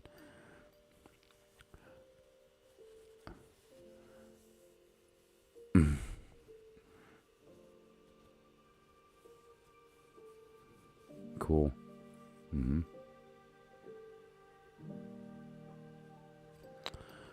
Yeah, that's a problem. Well, again, that's why I spoke about this before, Missy, and I'm going to speak it again over and over again. When you're doing intuitive work, that's an alone thing. When you're doing creative work, that's a together thing. And you are such a crazy kick-ass mage that you're trying to create alone, and you're actually succeeding a lot of the time. How dare you? I'm so jealous of that. Seriously? I don't know if you saw it. Did you catch my demonstration a couple days ago? You know, I did the intuitive one and I nailed it. I've been doing this 40 years, man. I'm a powerful psychic. And I scored a 90%. But then I went to the next, and I wasn't joking on the creation. On the next one, I attempted to make it happen, and I got a 50% because I did it alone. Right? And in your case, though, you have this power to actually create, and so you think that, oh, no, this works for me. But no, you have no idea if you actually applied that with the other. Like with a magical partner. Because the fact of the matter is the reason that you're sitting on the couch is because, or that you could rather, is that motivation isn't there. And that motivation comes from fueling somebody else and watching their enthusiasm, and you are immediately fueled by it. And that becomes a conversation back and forth, a discovery, this mutual discovery. Hey, look at this thing I found. Wow, well, you just woke up this thing in me that I had a great idea. Wow, well, I did that, woke up this idea. That's why I couldn't wait to put my oracle in the hands of Tanamara. I knew she was going to latch on and find some new stuff I didn't think about, and I can't wait for that to happen as she plays with it, right? And so it's that idea. When you're trying to create, enroll another, even if that other is astral. Time and space are a lie. All of creation exists in one moment, which means that we can enroll the past, enroll the future. That's powerful. Embody a past version of yourself and tell her that you love her, and that bullshit that she just heard from that person that told her that mean thing that changed her opinion of herself is a lie, and give her a hug and tell her the truth. It'll work. It will ring through time, space, and heal a little piece of you. And the more you go through that and believe it, and embody your past self and empower that past self, the future self benefits. Go into the past and give yourself a scar on your eye. I have a scar on my, right? Suddenly the future self will have a scar. And it's not like it's going to appear out of nowhere. It has always been there, so we won't notice it appearing. It's an always thing, but it will occur. Go back in time and give yourself a hug and tell yourself you are awesome. Wait till you see what you do. Enroll your future self in that same thing. Enroll your other that's out there right now talking to you, going, I'm here. And listen to that other and enroll it. Speak its name, and it will speak your will, and that will be done. Right? That's how this works. Let's catch up. Roman mythology, Vesta was the firstborn of the Titans, daughter of Saturn and Ops, Cronus and Rhea. Okay, cool. Because I spoke about that yesterday. Kronos got around. That's a little humor for the Rosicrucians in the room. Sorry, he's the wheel of time. Anyway, so I've seen something about Vesta Virgin. They protect the fire. Yeah, I've heard that too. Yeah, something to do with fire and protection. Yes, I've heard that.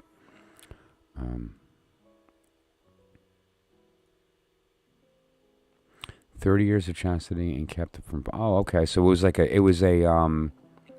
contract. It was a what do you call it? I'm sorry. I'm very tired. I'm starting to wane. What's the word? The contract that God makes with His people. What's the word? Anyway, how may I view them?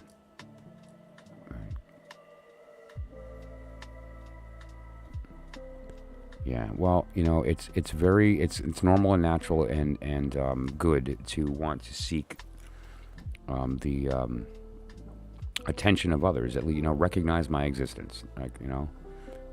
But you have to stop there and not want it too hard.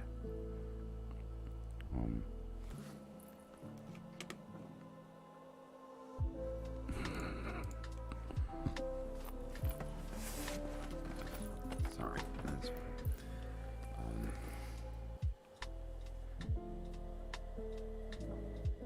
Thank you, Tanamara. It's a new covenant with yourself.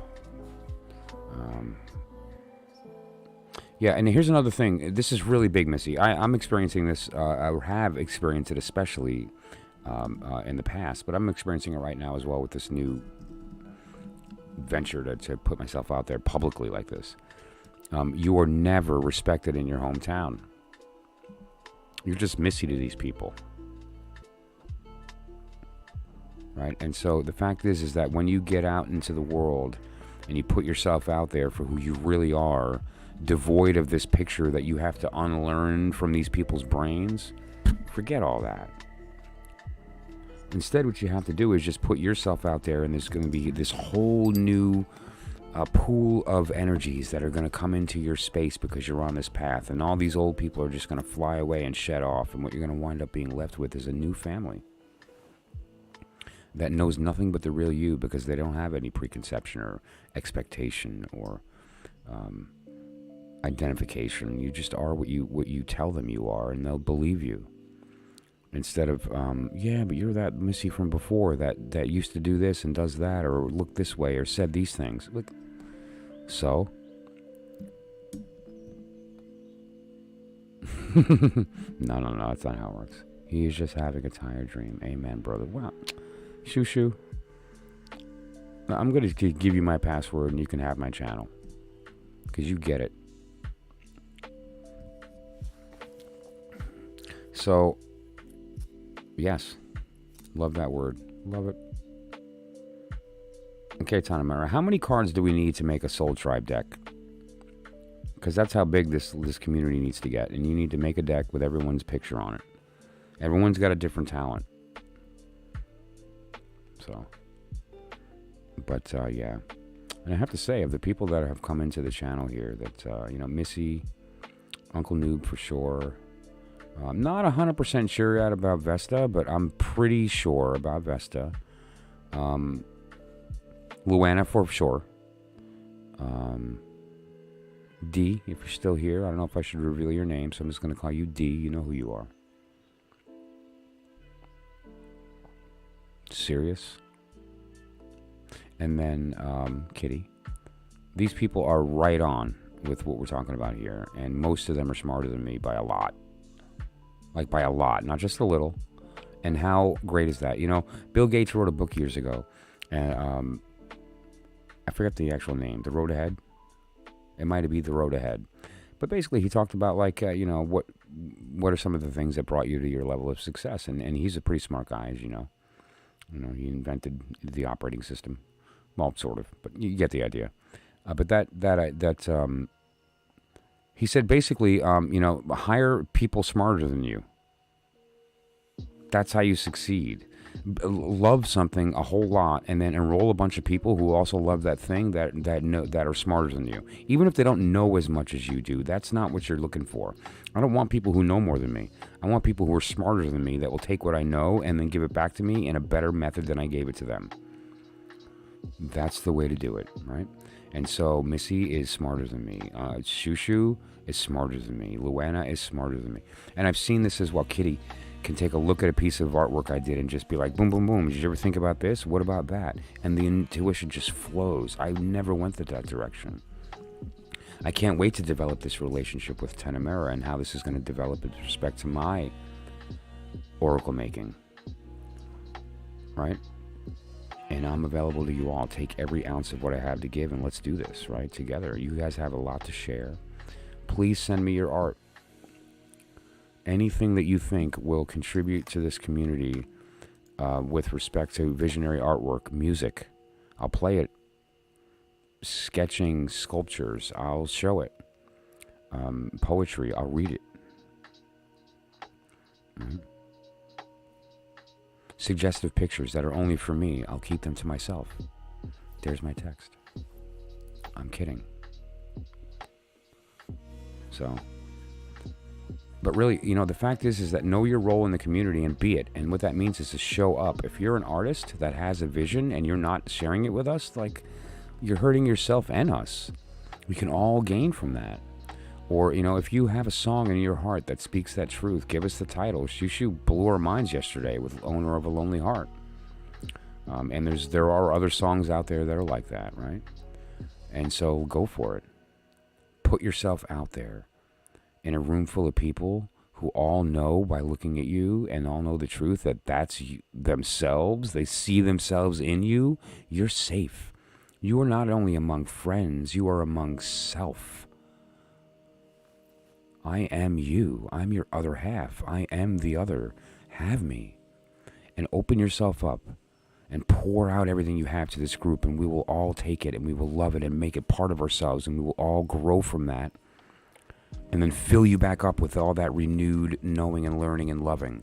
And we're all just going to become more together.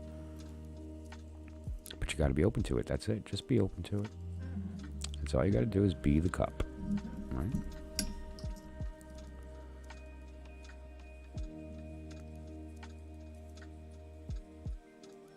Okay.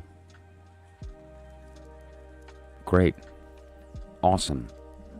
The music is especially good because, we have a very important connection to music in our bodies.